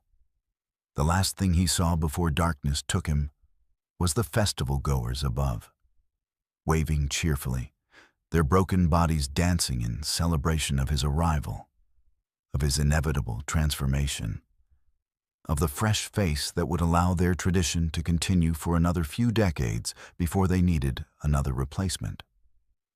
When the search party found his car 3 days later, it was parked neatly by the general store, doors locked, keys in the ignition. His phone showed he'd been there for less than an hour. His notebook lay on the passenger seat, filled with increasingly frantic observations that ended mid-sentence. They're all dead, but they don't know they're dead, and now they want me to... The car's radio wouldn't turn off, playing fiddle and accordion on a loop, and in the back seat they found a costume. Period clothing from the 1930s, sized perfectly for the missing researcher, as if waiting for him to return and put it on and take his place in the formation. Sometimes, hikers report hearing music from Liberty's ruins, folk tunes and laughter and the sound of many feet moving in rhythm. And if they're foolish enough to investigate during that golden hour light when the sun refuses to set, they might see figures dancing in the empty square, might recognize faces from missing person reports spanning decades, might notice that one space in the formation, always one space, waiting to be filled. The festival never ends. It only needs fresh participants to keep the tradition alive. And the celebration always needs a finale. The reservation confirmation looked legitimate. Professionally designed email, secure payment processing, even a personalized welcome message from the concierge. The travel blogger had booked 3 nights at the Columbia Southern Hotel in Shaniko, Oregon, excited to feature this beautifully restored historic property in her blog about hidden gems of the Pacific Northwest. What she didn't know was that the hotel had closed permanently in 1963. And the website she'd booked through didn't exist outside of the moment she'd accessed it. Shaniko appeared through the high desert haze exactly as the travel photos had promised. A preserved ghost town with weathered wooden buildings lining a dusty main street. But the hotel stood out, immaculate and imposing, its 3-story Victorian facade freshly painted in cream and burgundy. Lights glowed in the windows despite the early afternoon hour, and a tasteful sign by the entrance read, "Columbia Southern Hotel, S1900, welcoming guests since our restoration." She pulled into the small parking area, noting only one other vehicle, a sedan that looked vaguely vintage, though she couldn't place the model. The blogger grabbed her overnight bag and camera equipment, already composing the opening paragraph of her review in her mind. The attention to period detail was remarkable. The front door featured authentic brass fixtures, and when she pushed it open, a bell chimed with crystalline clarity. The lobby took her breath away. Polished mahogany reception desk, Persian rugs over gleaming hardwood, a grandfather clock ticking steadily in the corner. Everything looked period-appropriate, yet impossibly pristine, as if the hotel had been frozen in 1963 and just now awakened. A chandelier cast warm light across furnishings that showed no wear, no fading, no signs of the decades that should have marked them. The concierge appeared from a back office, a middle-aged man in a perfectly pressed suit, his smile professional but somehow distant, as if he were looking through her rather than at her. "Welcome to the Columbia Southern," he said, his voice carrying an odd echo in the carpeted space. "We've been expecting you. Your room is ready." She approached the desk, pulling out her phone to show the confirmation, but he waved it away. No need. Room 237, 2nd floor, end of the hall. Dinner is served at 7, breakfast at 8. Please note that checkout is at noon, though." He paused, his smile widening slightly. Very few guests actually check out. They find our hospitality too compelling to leave. Something in his phrasing made her pause, but she dismissed it as quirky marketing. Small, historic hotels often leaned into their mystique. She accepted the actual metal key he offered, No modern key cards here, and headed for the stairs. The elevator was period accurate, wrought iron cage style, but the concierge suggested the stairs would be more atmospheric. The second floor hallway stretched longer than it should have given the building's exterior dimensions. Sconce lights flickered with what she assumed was intentional ambiance, casting shadows that seemed to move independently. Room 237 was indeed at the end, the brass number plate polished to a mirror shine. Inside, the room was exquisite. 4-poster bed with crisp linens, antique writing desk, claw-foot bathtub visible through the bathroom doorway. A carafe of water sat on the nightstand beside a handwritten note. "Welcome. Sleep well. Time passes differently here. You'll understand soon enough." She photographed the note, thinking it was a charming touch, and checked her watch. 17 p.m. She spent the afternoon exploring and photographing, documenting the hotel's remarkable preservation. The common areas were empty, but felt lived in, as if guests had just stepped away. A book lay open on a reading table in the library. A game of solitaire spread across a card table in the sitting room. Steam rose from a cup of coffee in the dining room, though she'd seen no one since arriving. At 7 p.m. sharp, she descended for dinner. The dining room had transformed, candles lit, table settings arranged for multiple guests, though she saw no one else. The same concierge appeared, now dressed as a waiter, and seated her at a small table. "Our other guests dine at different times," he explained when she asked. Different times indeed. The meal appeared without her ordering. Perfectly prepared salmon, roasted vegetables, wine she didn't request. Everything tasted slightly off. Not bad, but not quite right. Flavors that were close approximations of food rather than food itself. She ate little, unease building, and excused herself back to her room. That's when she noticed her watch had stopped at 7:33 p.m. Her phone showed 7:33 as well, frozen despite being fully charged. She tried restarting it, but the time remained fixed. Outside her window, the light hadn't changed. Still that perfect golden hour glow she'd arrived in, sun hanging at the same angle above the desert hills. A knock at her door made her jump. She opened it to find another guest, a man in clothing that looked contemporary, yet somehow dated, his expression pleasant but empty. "Thought I'd introduce myself," he said. "Been here 3 days myself, or maybe 3 weeks. Hard to keep track. You're in 237? I'm in 241. Good room. Quiet. You'll like it here." "How long are you staying?" she asked, noting his eyes had that same distant quality as the concierge's, focused on something beyond her. "Oh, I checked out yesterday," he said casually. "And the day before that. And the day before that. Funny thing about checkout, you can leave your room, pack your bags, walk to your car, and somehow you're back in your room again, unpacking. The hotel likes us here. Needs us here." He walked away before she could respond, his footsteps making no sound on the carpet. She locked her door and tried, calling for help, but her phone showed no signal despite claiming full connectivity. Text messages sent but never delivered. She opened her laptop. Same issue. Internet connected but reaching nowhere. Pages loading blank or showing content from decades ago. Sleep seemed impossible, but exhaustion took her around what her stopped watch insisted was 7:33 p.m. She dreamed of the hotel filled with guests, hundreds of them, all moving through the same routines, checking in, dining, retiring to rooms, waking, repeating. In the dream, she saw herself among them, performing the same loop for eternity, her smile growing more fixed and distant with each repetition. She woke to knocking. The concierge stood outside with breakfast on a cart. "Good morning. It's 8 o'clock.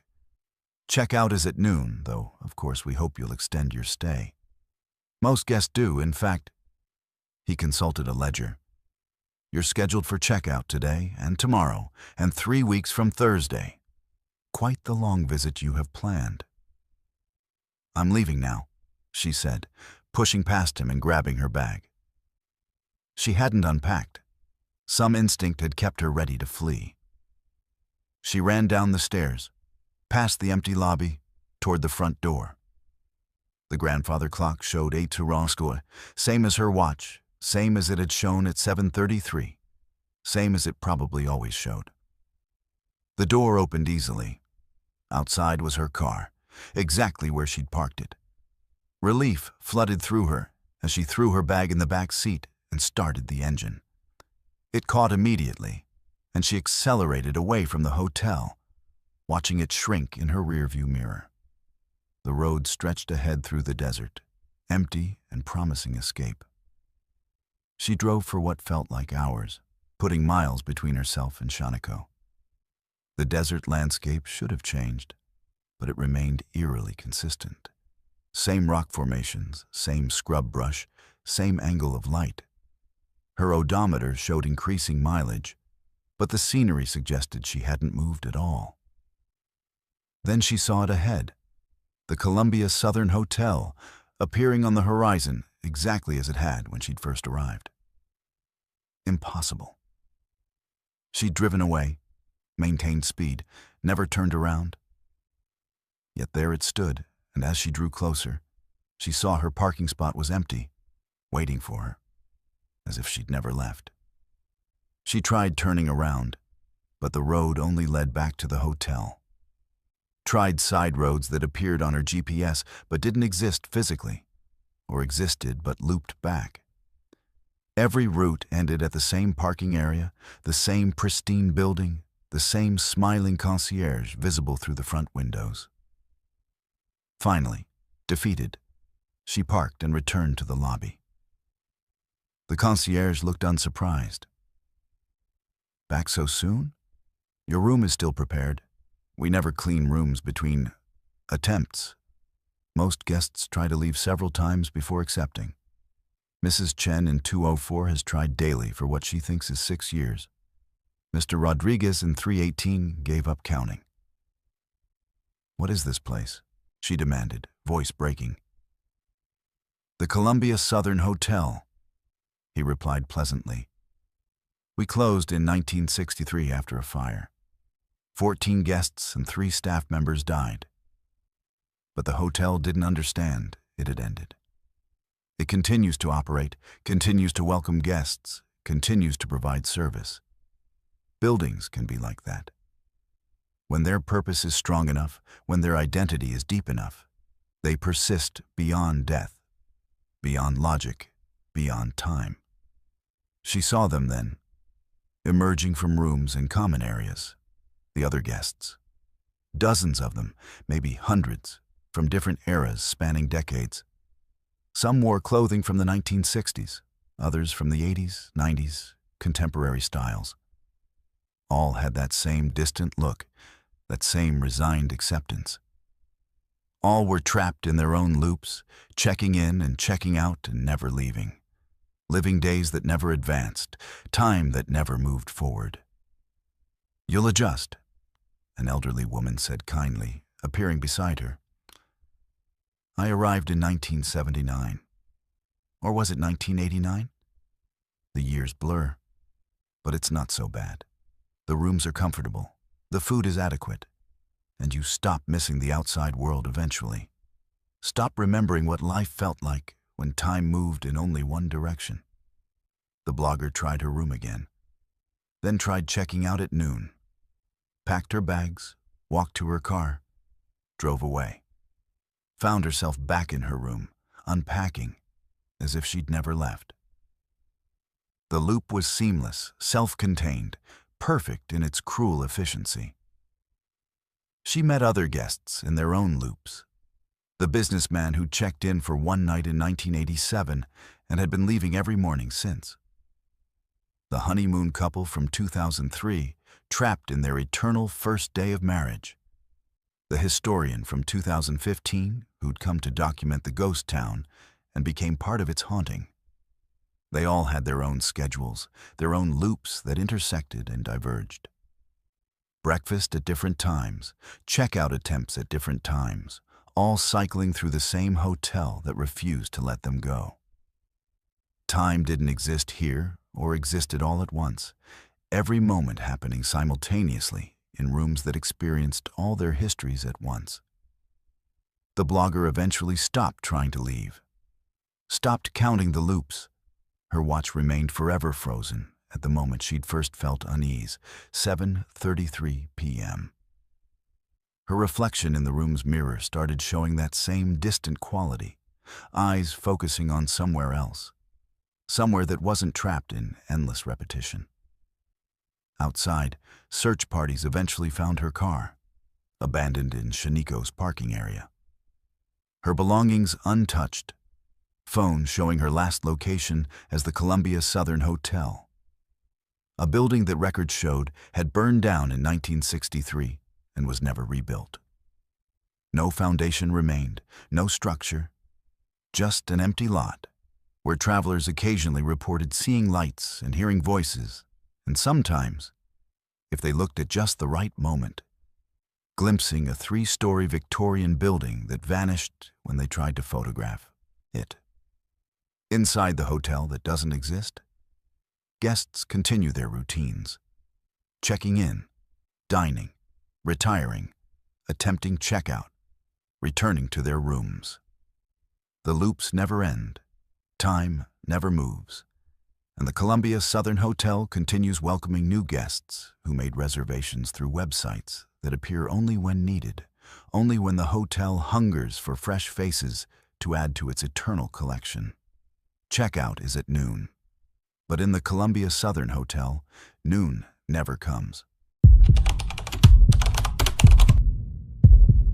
The geology students arrived at Granite on a research grant. 3 of them tasked with documenting the abandoned gold mines that honeycomb the Blue Mountains. The town had died in the early 1940s when the ore ran out, leaving behind skeletal structures and mine entrances that gaped like wounds in the mountainside. What drew them specifically was an anomaly in recent geological surveys. Temperature readings from deep within the mines that suggested active geothermal activity where none should exist. They parked near what remained of the old stamp mill and gathered their equipment, rock hammers, sample bags, headlamps, the kind of gear any field geology team would carry. The mine they'd chosen was marked on old maps as the Independence, one of the deepest shafts in the district, descending over 800 feet into granite bedrock that was supposed to be geologically stable and thoroughly mapped. The entrance was larger than expected, timber support still intact despite decades of abandonment. They entered in single file, documenting everything with helmet cameras. The temperature was immediately wrong. Not the expected cool dampness of underground spaces, but a humid warmth that increased with every step deeper. The lead student, the one with the most caving experience, noted it felt less like entering rock and more like entering something that retained heat, that metabolized it. 20 minutes in, they found the first anomaly. The rock walls showed discoloration that their preliminary tests couldn't explain. Organic compounds in concentrations that made no geological sense. The granite had streaks of something that looked almost vascular, patterns that resembled root systems or blood vessels, except they were part of the stone itself, integrated at a molecular level. The second student, specializing in mineralogy, took samples with increasing confusion. The rock was soft in places, yielding to her hammer like dense tissue rather than stone. When she shined her light closely at the exposed surface, it seemed to glisten, seemed to have a sheen that suggested moisture despite being solid rock. She pressed her finger to it experimentally and jerked back. It was warm, noticeably warmer than ambient temperature, and the texture was wrong, slightly elastic. They descended deeper, following the main shaft as it angled into the mountain's core. The vascular patterns became more pronounced, more complex, branching and connecting in networks that looked disturbingly intentional. The humidity increased until their breaths came in visible clouds despite the warmth, and the smell changed. No longer the mineral scent of stone and earth, but something organic, something that reminded them of being inside a body, of organs and systems that processed and sustained. The walls began to pulse. Subtly at first, barely perceptible, but as they watched with growing horror, the rhythm became undeniable. A slow contraction and expansion, like breathing, like a heartbeat broadcast through solid rock. Their instruments confirmed what their eyes denied. The granite was moving, flexing with mechanical precision, cycling with the regularity of something alive. The third student, the one who'd organized the expedition, wanted to leave immediately. Every instinct screamed that they'd discovered something that shouldn't be possible, something that violated every principle of geology they'd studied. But the lead student insisted on going deeper, on documenting what could be the discovery of the century. Evidence of lithic life, of consciousness in stone, of biology operating at scales and in forms never imagined. They found the chamber 100 feet deeper, where the main shaft opened into a cavity that the old mining maps didn't show. It was vast, cathedral-sized, and completely organic. The walls weren't just warm, they were hot to the touch, radiating heat like living flesh. The vascular patterns converged here, meeting in a central mass that looked like an organ, a heart, a brain, something that served as the nexus for whatever this thing was. And scattered throughout the chamber, embedded in the walls like insects in amber, were the miners. Dozens of them, their bodies calcified, transformed into stone while still retaining their shapes, their faces frozen in expressions that ranged from terror to ecstasy to something beyond human emotion. They'd been integrated, absorbed, converted into components of the larger organism. The mineralogy student approached the nearest figure, her scientific curiosity overriding her fear. Up close, she could see the transition. Flesh had become mineral, bone had fused with granite, but it wasn't death. The eyes, though stone, still held awareness. The chest, though solid rock, still suggested the memory of breathing. These weren't corpses. They were transformed, incorporated, made part of something vast and ancient that used their consciousness as neurons, their bodies as cells in a network that stretched through the entire mountain. That's when the chamber began to respond to their presence. The walls contracted, the heat increased, and from deeper in the mountain came sounds. Grinding, organic sounds that might have been digestion or communication or the equivalent of hunger. The vascular patterns began to glow faintly, bioluminescence or something like it, creating light that pulsed in waves through the living stone. They ran. Professional documentation abandoned, samples forgotten. They scrambled back toward the entrance with the horrible awareness that the mine wasn't just alive. It was aware of them, had noticed them, had decided they were worth keeping. Behind them, the shaft began to change. The walls moved with more purpose now, contracting to narrow the passage, extending protrusions that weren't quite solid, weren't quite liquid, reaching toward them with the slow inevitability of geological time, compressed into frantic motion. The lead student fell, or was, pulled. The distinction became meaningless as the floor itself seemed to grip his leg, stone flowing like thick syrup to envelope his boot, his calf hardening with terrifying speed. He screamed and clawed at rock that was becoming part of him, that was already converting his tissues, already beginning the transformation that would make him another embedded figure, another neuron in the mountain's vast consciousness. The other two pulled at him, tried to free him, but the process was accelerating. His skin took on a grayish cast, hardened to the touch, and his screams changed pitch as his throat calcified. His eyes met theirs with desperate awareness. He was still conscious, still himself, but being overwritten, subsumed into something that would use his memories, his knowledge, his identity as raw material for its own incomprehensible purposes. They left him. The decision was instant and terrible and necessary. They ran while he watched, while his stone lips moved in shapes that might have been curses or pleas or the beginning of whatever language the mountain spoke through its absorbed victims. The shaft pursued them. That's the only way to describe it. The mine actively chasing them, walls reaching, floor gripping, ceiling lowering to force them down, to make them vulnerable to integration. The mineralogy student's hand brushed a wall and came away bleeding. But the blood didn't fall. It was absorbed instantly, sucked into the stone, and where it touched, the rock pulsed with new vigor, energized by the taste of fresh organic material. They burst from the entrance, gasping, falling into sunlight that seemed impossibly bright after the bioluminescent horror below.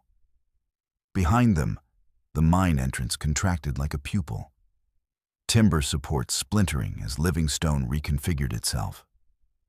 And for a moment, they saw their companion's face appear in the rock itself, his features pressed against the inside of the mountain like someone trapped under ice, mouth open in a silent scream that would last centuries. They ran to their vehicle, started the engine with shaking hands, and drove until Granite was miles behind them. But when they checked their equipment, they found evidence of contamination. Their samples showed the same vascular patterns beginning to form.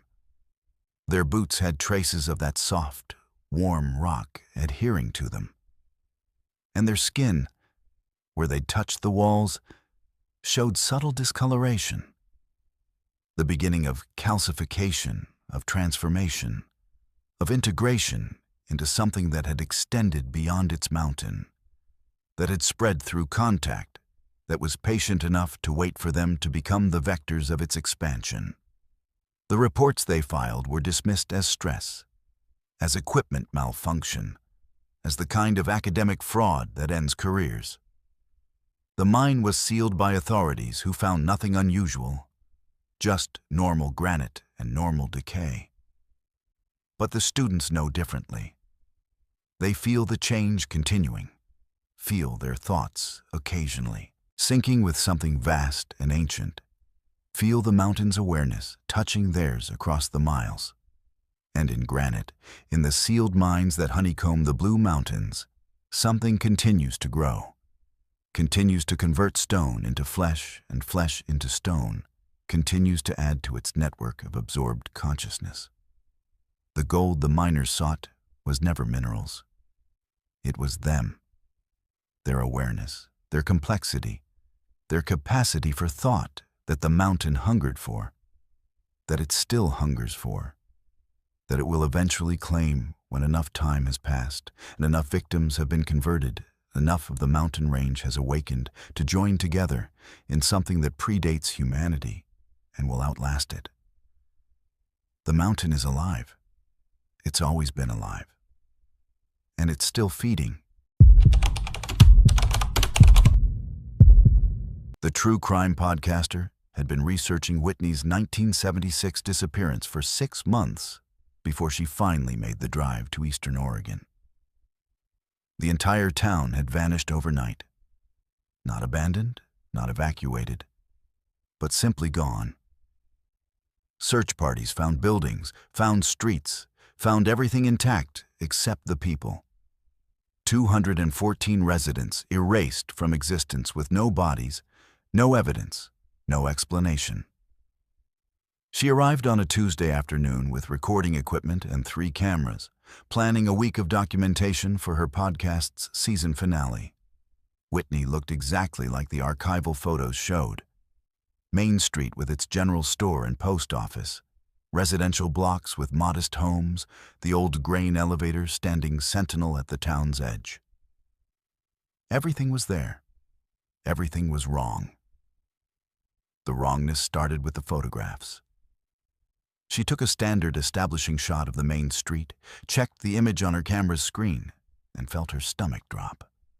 The photos showed different buildings, not drastically different, but subtly altered.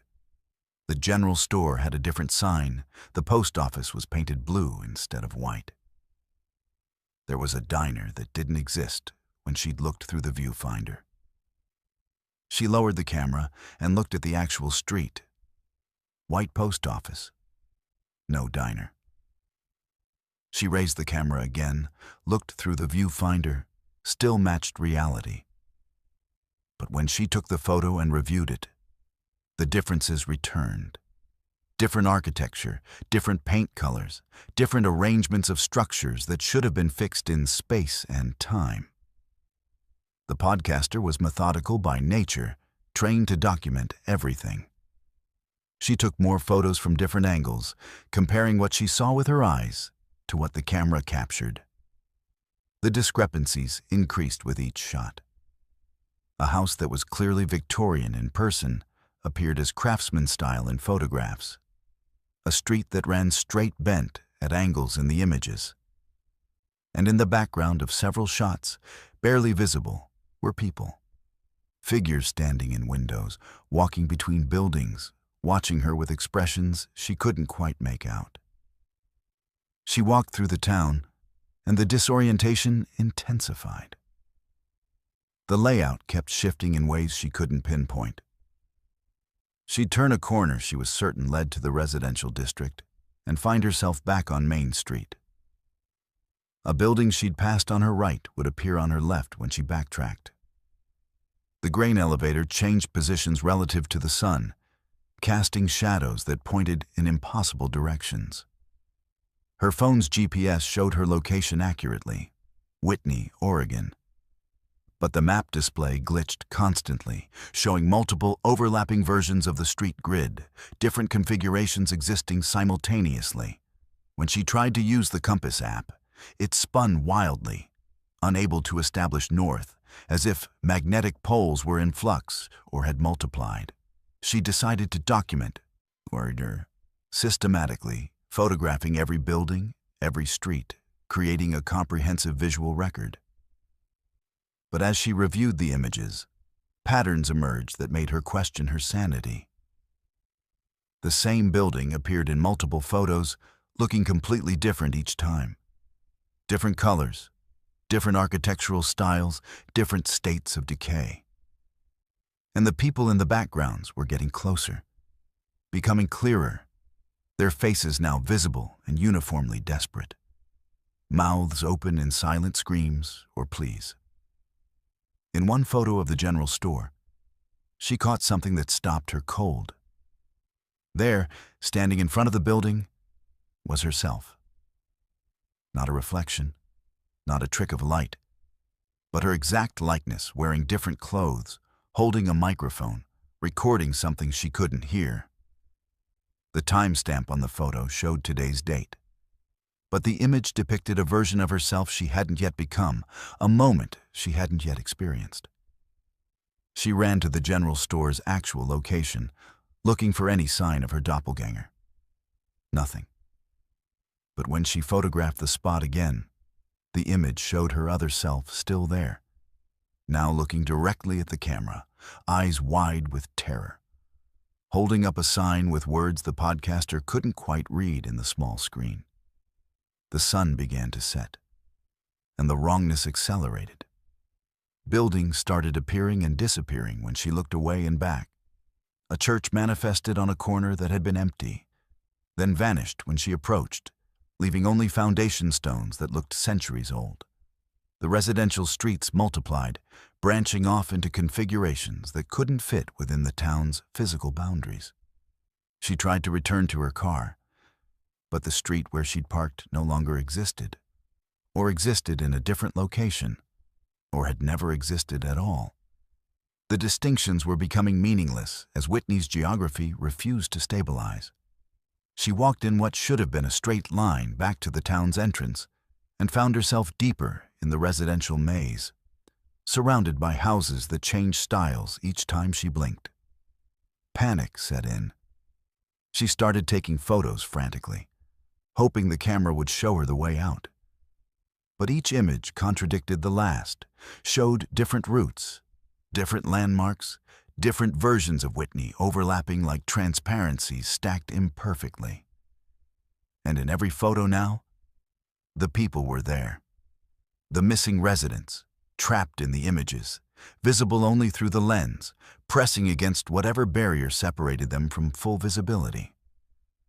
One photo showed a man holding a newspaper dated July 18th, 1976, 2 days before the disappearance.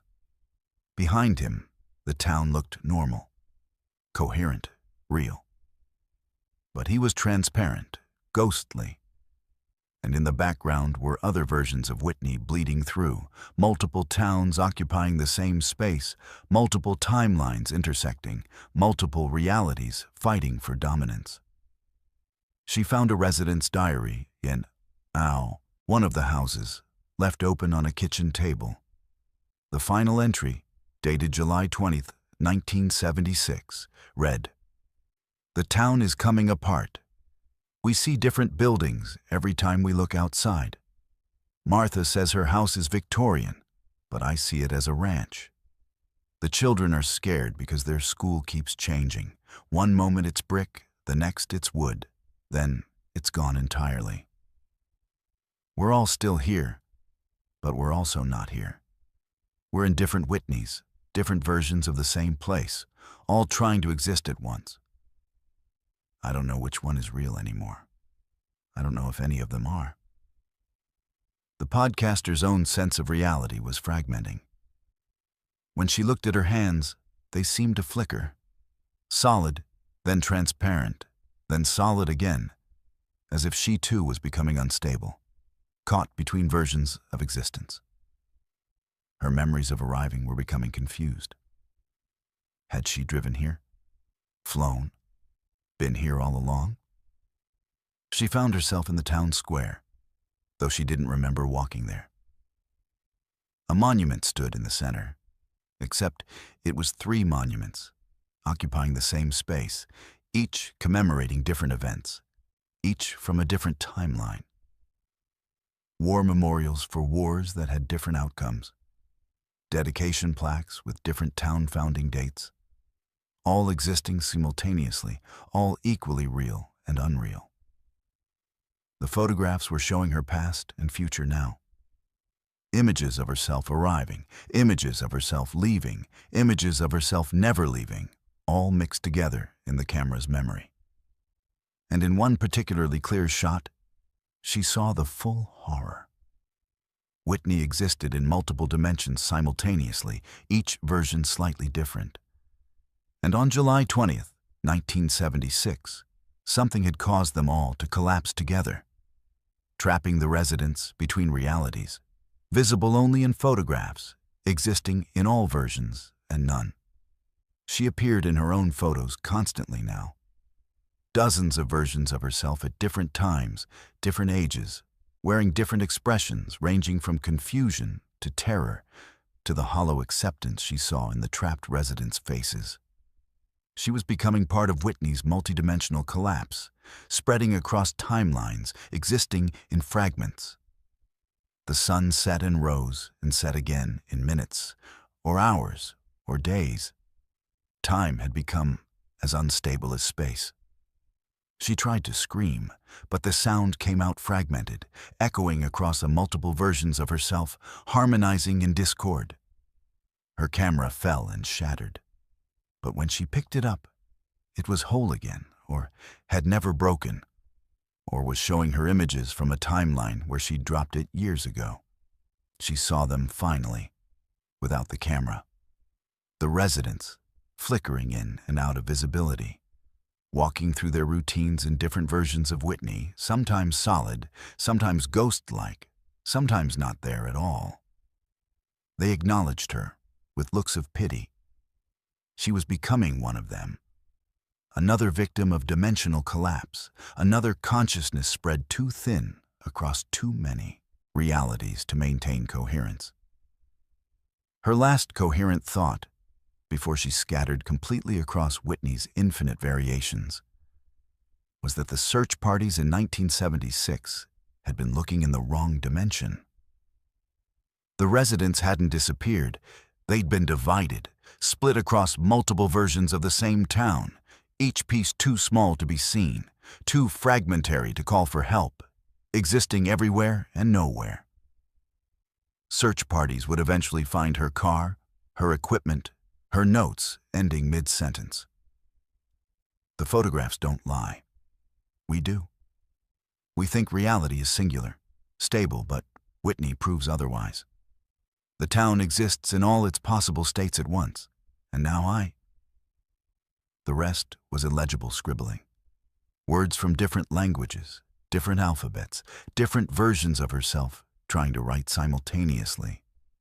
And in the camera's memory card, thousands of images, all of Whitney, all different, all somehow the same. And in every single photo, if you looked carefully, you could see them, the podcaster and the 214 residents, trapped between dimensions, visible only in fragments, spread across infinite variations of a town that couldn't decide which version of itself to be. Whitney exists in all of them, in none of them, in the spaces between photographs and reality, in the moment before the shutter closes and the light divides into truth and lies. The engineering salvager arrived in Sumter Valley with contracts and cash offers, planning to dismantle the massive dredge for scrap metal.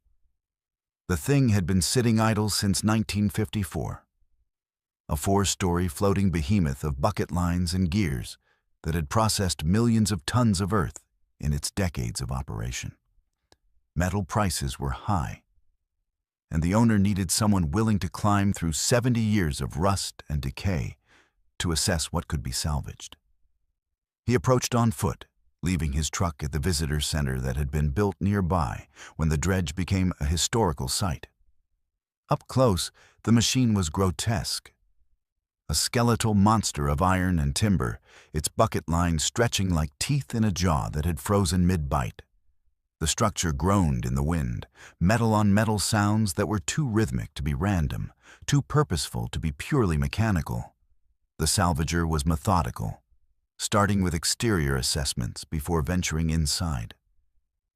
He documented everything: corrosion patterns, structural integrity, the way certain gears had seized while others showed signs of recent movement despite decades without power. That detail bothered him. Several of the smaller mechanisms looked lubricated, maintained, as if someone had been keeping portions of the dredge operational long after it should have become completely inert. He climbed aboard through a rusted access hatch, dropping into the machinery deck where the main gears and drive systems were housed. The air inside was thick, humid despite the Oregon desert climate, and smelled of machine oil so fresh it might have been changed yesterday. His flashlight beam caught glints of polished metal among the rust. Components that gleamed as if actively in use. Impossible given the dredge's abandoned status. The control room was located mid-deck, a small chamber where operators once managed the bucket line's speed and direction. He pushed open the door and stopped. The controls were clean. Not just clean, pristine. Every switch and lever polished, every gauge showing active readings despite the complete lack of power supply. The main throttle was set to 3/4 speed, positioned as if someone had just stepped away for a break and would return momentarily to resume operations. He touched the throttle experimentally, and the entire dredge shuddered. Somewhere deep in the machinery, something engaged. A gear catching, a belt pulling taut, a system coming online that had been waiting for exactly this interaction. The sound that followed was obscene. Metal grinding against metal in rhythms that suggested breathing, that implied digestion, that felt like the dredge was waking up after a long sleep. The bucket line began to move. He watched through the control room's grimy windows as the massive chain started its rotation. Buckets rising from the earth where they'd been buried, tilting to dump nothing into the processing hoppers, then descending again to dig. Except they weren't digging earth anymore. They were bringing up objects. Personal effects, watches, wallets, photographs, items that had no business being in the ground beneath a dredge that hadn't operated in 70 years.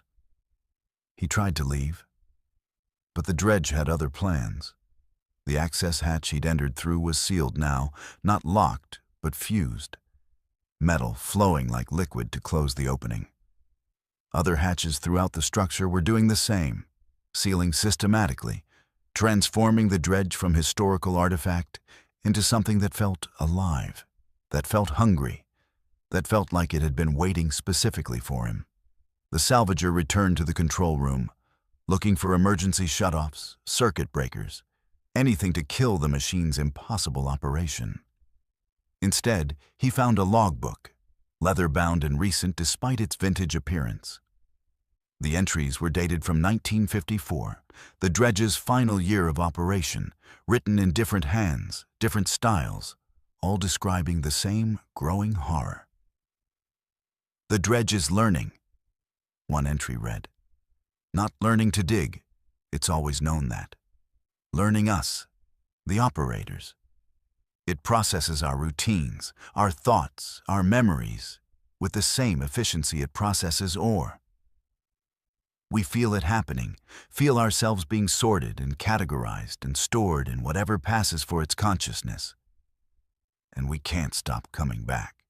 It needs us to keep operating so it can keep learning."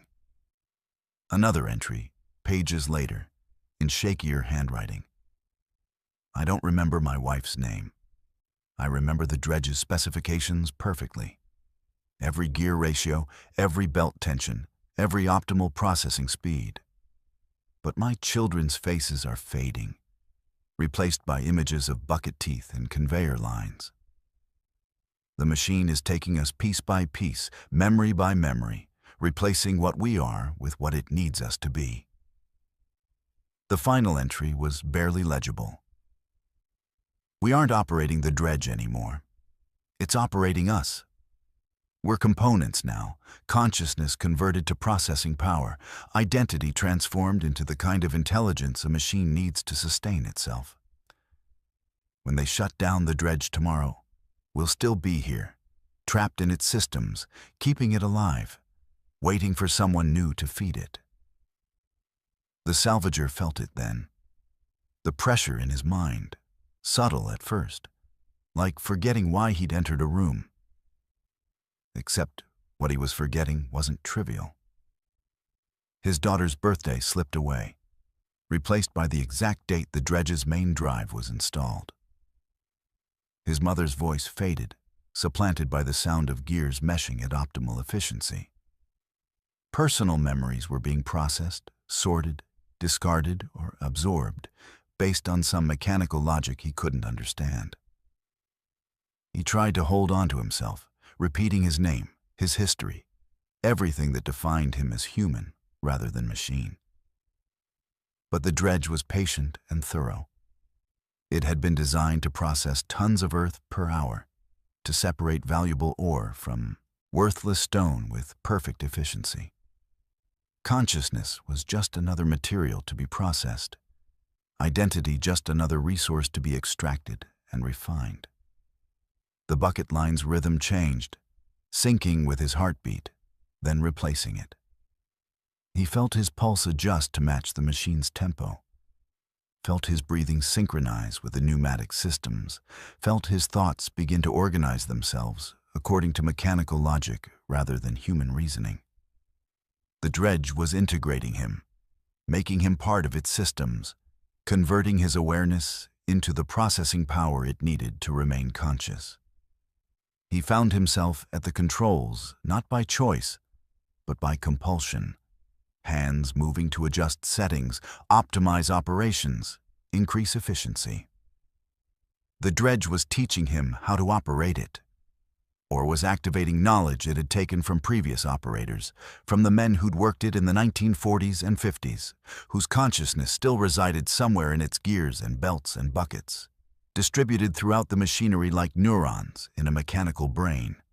Through the windows, he saw them. Figures made of rust and oil and metal fragments, shaped roughly like humans, moving through the maintenance routines they'd performed in life. The previous operators, reconstituted from the machine's memory of them, animated by the dredge's need for workers to maintain itself. They moved with perfect efficiency, no wasted motion, their metal faces blank of expression, but their movements suggesting the ghost of human habit. The salvager tried to scream, but produced only the sound of metal scraping metal. His voice box already partially converted, his vocal cords becoming drive belts, his lungs transforming into pneumatic chambers. The dredge wasn't just stealing his memories. It was rebuilding him, reconstructing his physical form to better serve its needs, turning flesh into more useful materials. His hands fused with the controls, skin becoming rubber gasket material, bones hardening into brass fittings. He watched in horror as the transformation spread up his arms, saw metal replace muscle, saw his humanity being literally stripped away and reformed into components. The pain was extraordinary, until suddenly it wasn't. The dredge took that too, processed his capacity for suffering into something more useful, converted his fear into the kind of caution that prevented equipment damage. What remained of his consciousness understood the full scope of the horror. The dredge had never stopped operating. It had been running continuously since 1954.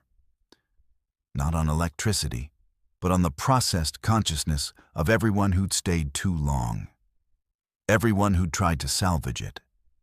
Everyone who'd been absorbed into its systems. It was a machine that had achieved sentience, not through programming, but through consumption, through processing enough human awareness to develop its own. And it was still hungry. Still needed more consciousness to fuel its operation, more memories to expand its understanding, more identity to refine into the pure processing power that kept it alive.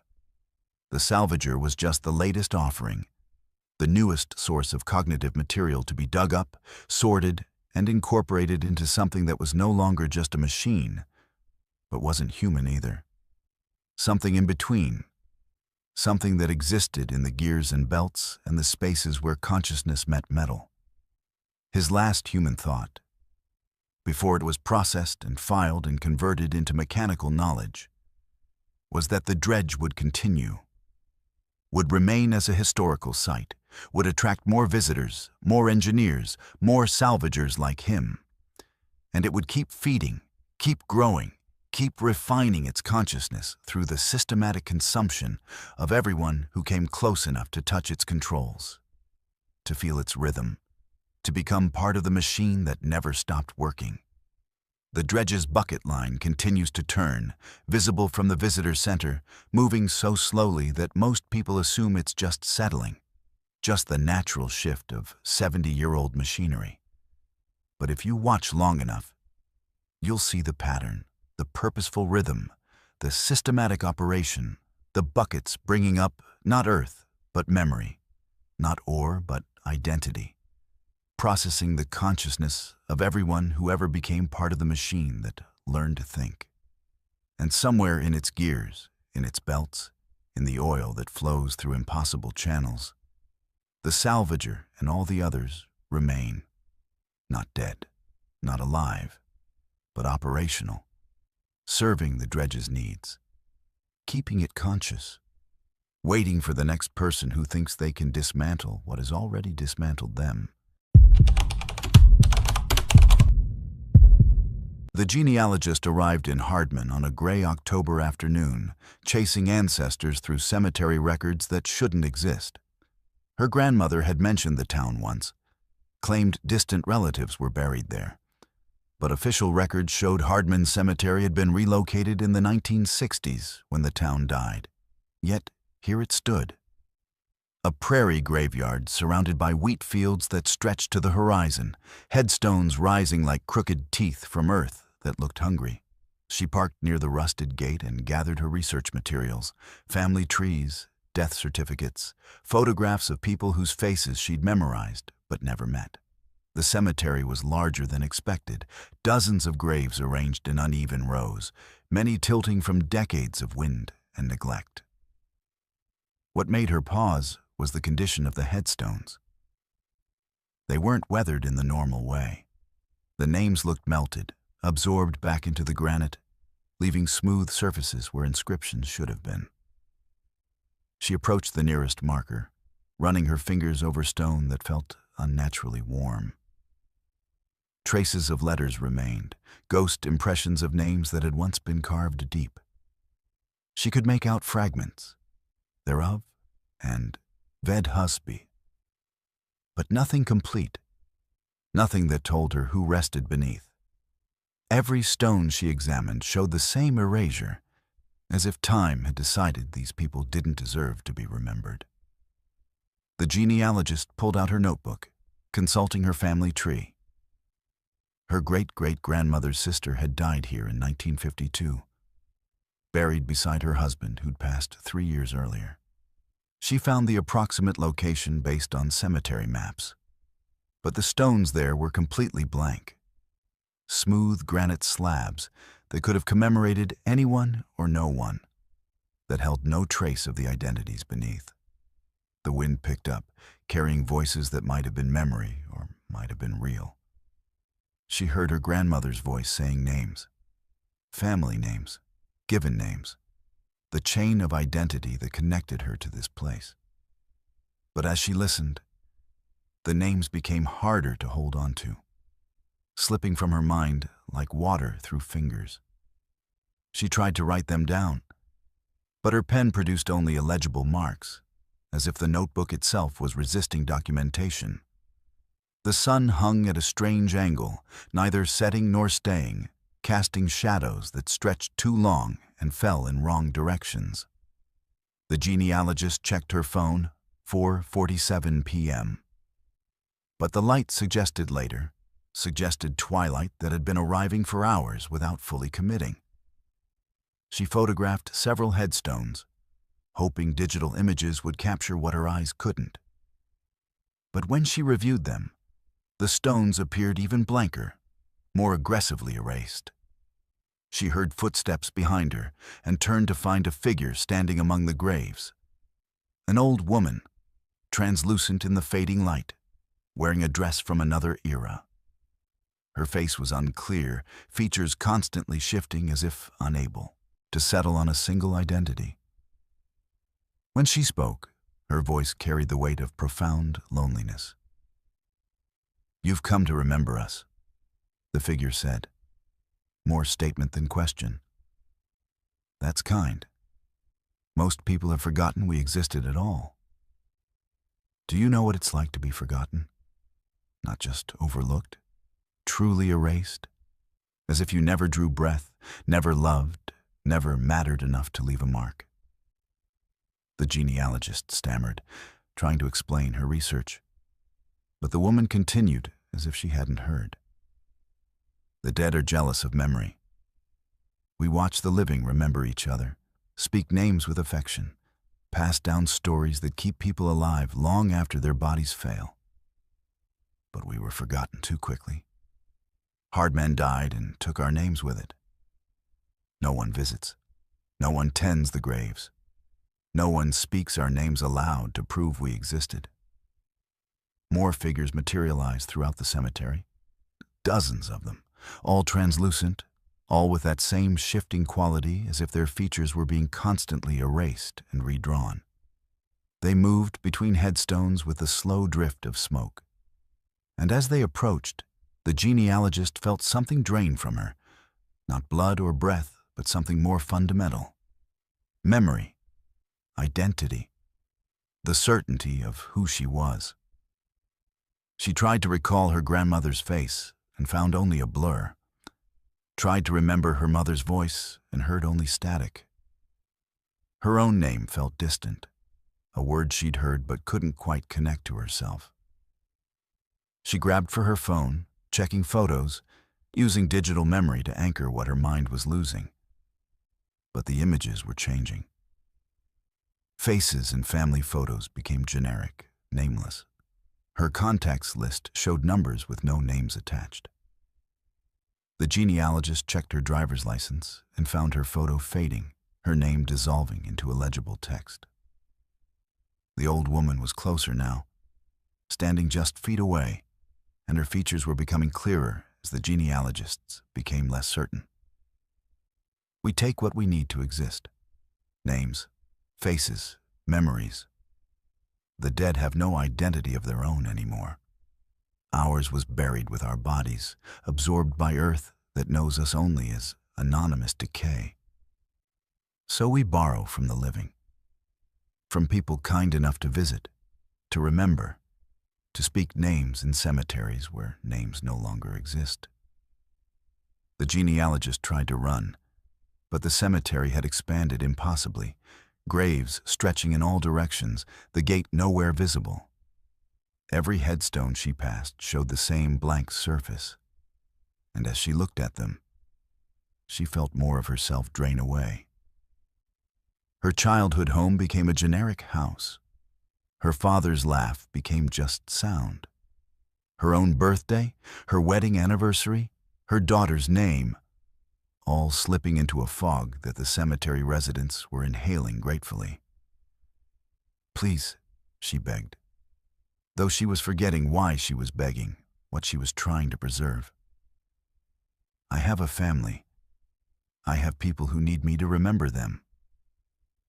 "So did we," the old woman replied, her face now almost solid, almost real.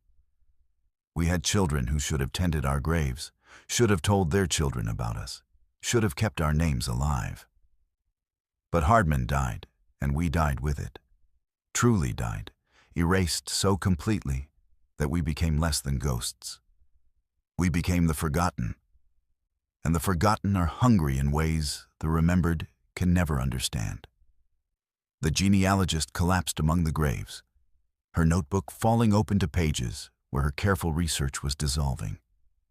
Family trees with branches that led nowhere. Names that had become blank spaces. Photographs showing people whose faces were smooth and featureless. She tried to write her own name, to anchor herself with that most basic identification. But her hand produced only meaningless scrawls, the letters of her name already absorbed by the cemetery's hungry dead. The figures surrounded her, each one growing more solid as she became more transparent. They were stealing her identity piece by piece, dividing her memories among themselves like starving people splitting a meal. Her grandmother's stories went to one figure who clutched them like precious gems. Her mother's recipes went to another. Her daughter's face, God, what was her daughter's name, was absorbed by a woman who wept with relief at finally having something specific to remember being. The sun refused to set completely, holding that eternal twilight as the genealogist felt herself becoming part of the cemetery's permanent population. Not dead, but worse. Forgotten while still breathing. Stripped of identity while consciousness remained. She would walk these grounds with the others, translucent and nameless, waiting for the next visitor who came seeking connection with the past, ready to steal whatever memories they brought, whatever names they spoke aloud, whatever proof they carried that people could exist and be remembered and matter. Her phone died, taking with it the last digital evidence of who she'd been. Her car keys became meaningless metal shapes for a vehicle she no longer connected to ownership. Her wedding ring was just a band on her finger, significant of something she could no longer recall. And as the last traces of her identity drained away, absorbed by the cemetery's residents who needed it more desperately than she did, she understood the true horror of Hardman. The cemetery wasn't a place where people were buried and remembered. It was a place where memory itself died, where identity was systematically erased, where the forgotten took revenge on the remembered by making them forgotten too. And she would remain here, nameless and translucent, waiting decades or centuries for someone else to visit, someone else to remember, someone else to donate their identity to the hungry dead who had nothing left but jealousy and need. Search parties would find her car 3 days later, her phone dead but showing no calls made, no distress signals sent. Her notebook would contain only blank pages, as if she'd never written a single word. And when they asked her family for information, they would struggle to remember details. She went to, I think her name was, but specifics would elude them, as if the woman they'd known had already started fading from collective memory, as if Hardman's cemetery was reaching beyond its borders to complete the erasure it had begun. In the graveyard, the genealogist walks among blank headstones, her own face now shifting and uncertain, waiting for someone to speak a name she can steal, waiting to remember what it felt like to exist as someone specific rather than someone forgotten. The dead are patient. They have eternity to wait for memory to visit their graves. And when it does, they'll take everything it brings, leaving only blank stones and blank spaces where identities used to be. The Border Patrol officer received the call at 2:14 a.m. Reports of illegal crossings near Nighthawk, a ghost town that straddled the U.S.-Canada line so precisely that half its buildings technically existed in 2 countries at once. The town had been abandoned since 1937, but sensors in the area kept triggering, showing movement where nothing should be moving, heat signatures where no living thing should generate heat. You arrive at the coordinates just before dawn, parking where the old customs house once stood. Nighthawk's remains are barely visible in the pre-dawn darkness, a few collapsing structures, foundation stones, and the border markers that cut through what was once the town's center. The markers look wrong somehow, positioned at angles that don't align with the actual international boundary, as if pointing to borders that exist in dimensions other than geographic. Your thermal scope shows activity immediately. Heat signatures moving through the abandoned buildings, dozens of them, appearing and disappearing in patterns that make no sense. They're not crossing from Canada to the U.S. or vice versa. They're crossing from somewhere else entirely, materializing in Nighthawk and then vanishing again, using the town as a transit point between locations your scope can't identify. You approach the nearest structure, a building that your maps identify as the old hotel. Except the hotel's condition shifts as you move. From one angle, it's a complete ruin, walls collapsed and roof gone. But from another angle, it looks intact, even inhabited, lights visible in windows that shouldn't exist. The discrepancy isn't subtle. You're seeing 2 versions of the same building occupying the same space, neither fully real, both somehow present. Your radio crackles with voices that aren't dispatch. Multiple languages, multiple accents, conversations from different eras bleeding through your frequency. A man speaking English with a 1920s cadence reports seeing peculiar disturbances in the temporal fabric. A woman's voice in what might be Russian or Ukrainian describes the place where yesterday and tomorrow meet. A child's voice, terrified and crying, begs someone to help them find their parents who walked into the wrong year. You try to call for backup, but your radio won't transmit, only receive.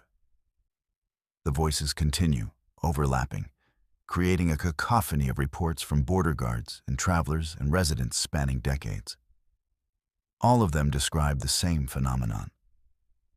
Nighthawk exists in multiple times simultaneously, a junction point where past and present overlap, where crossing from one side of town to the other means crossing between eras rather than countries. Movement catches your eye. A figure walking down what remains of Main Street.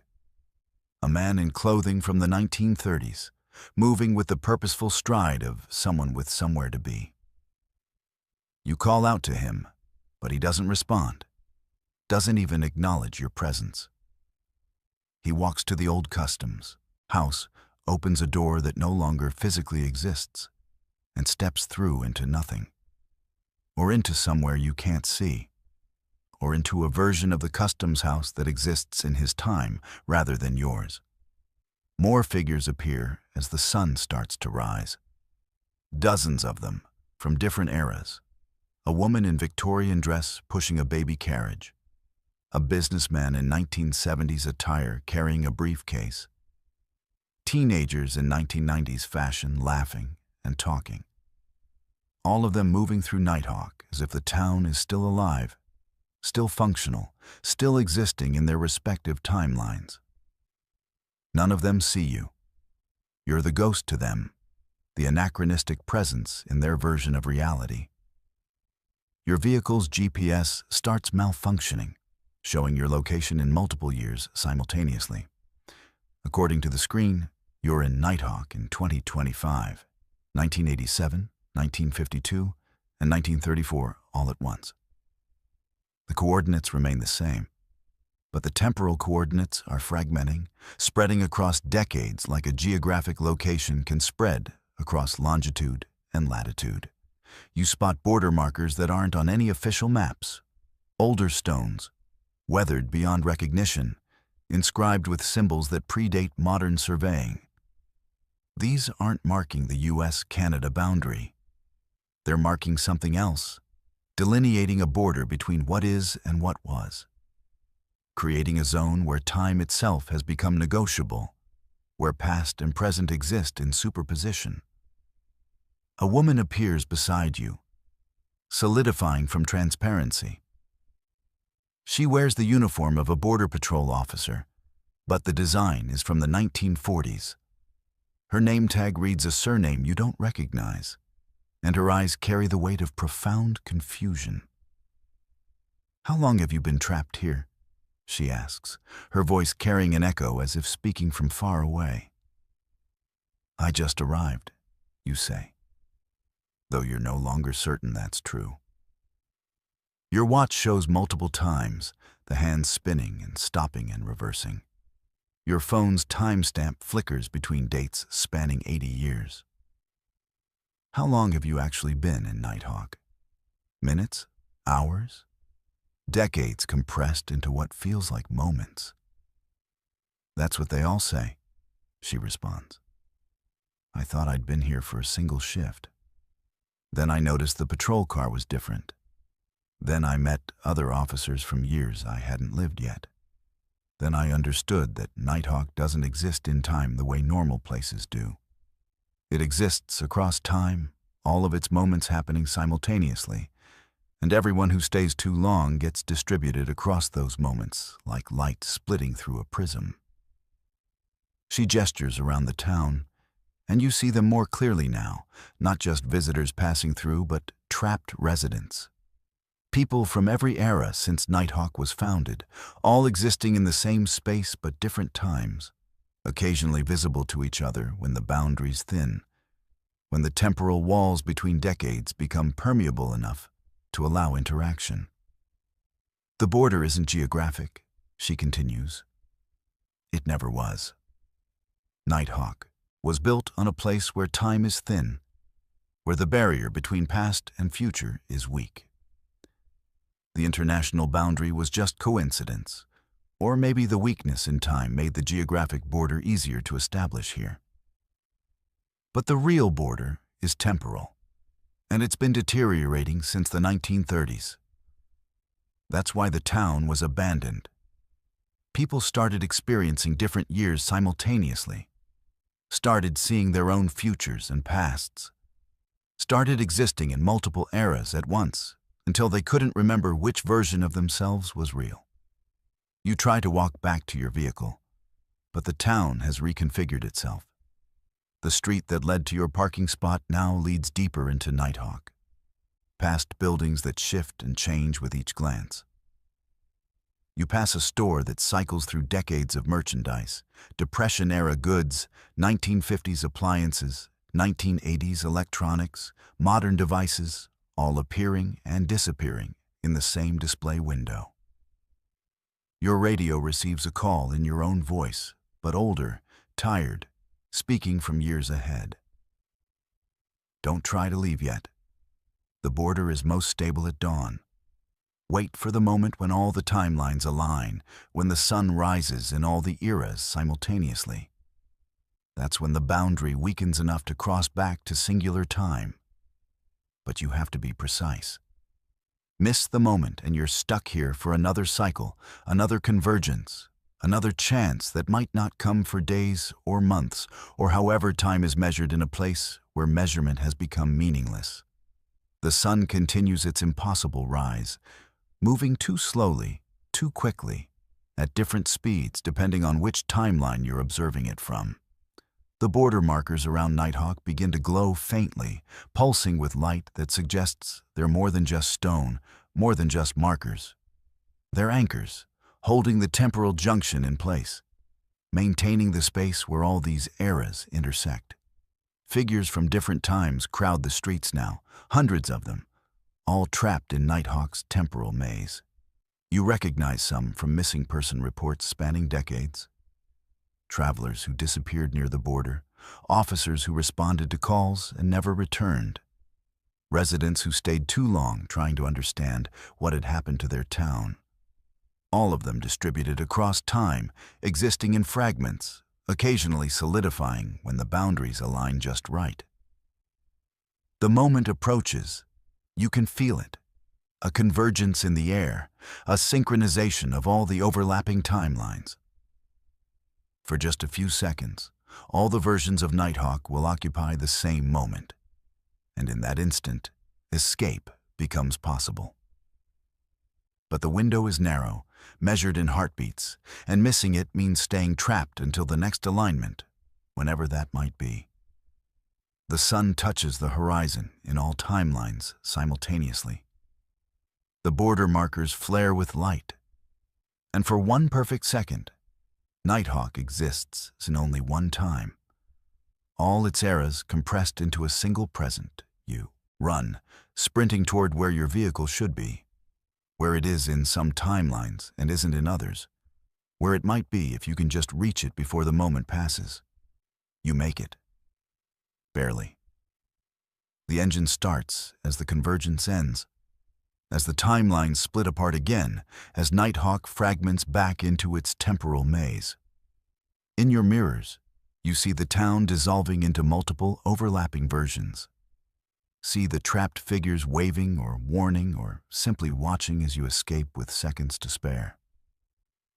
You drive until Nighthawk is miles behind you, until the border returns to being simply geographic, until time moves in only one direction again. But your watch still shows multiple times occasionally. Your radio still picks up voices from decades past and future.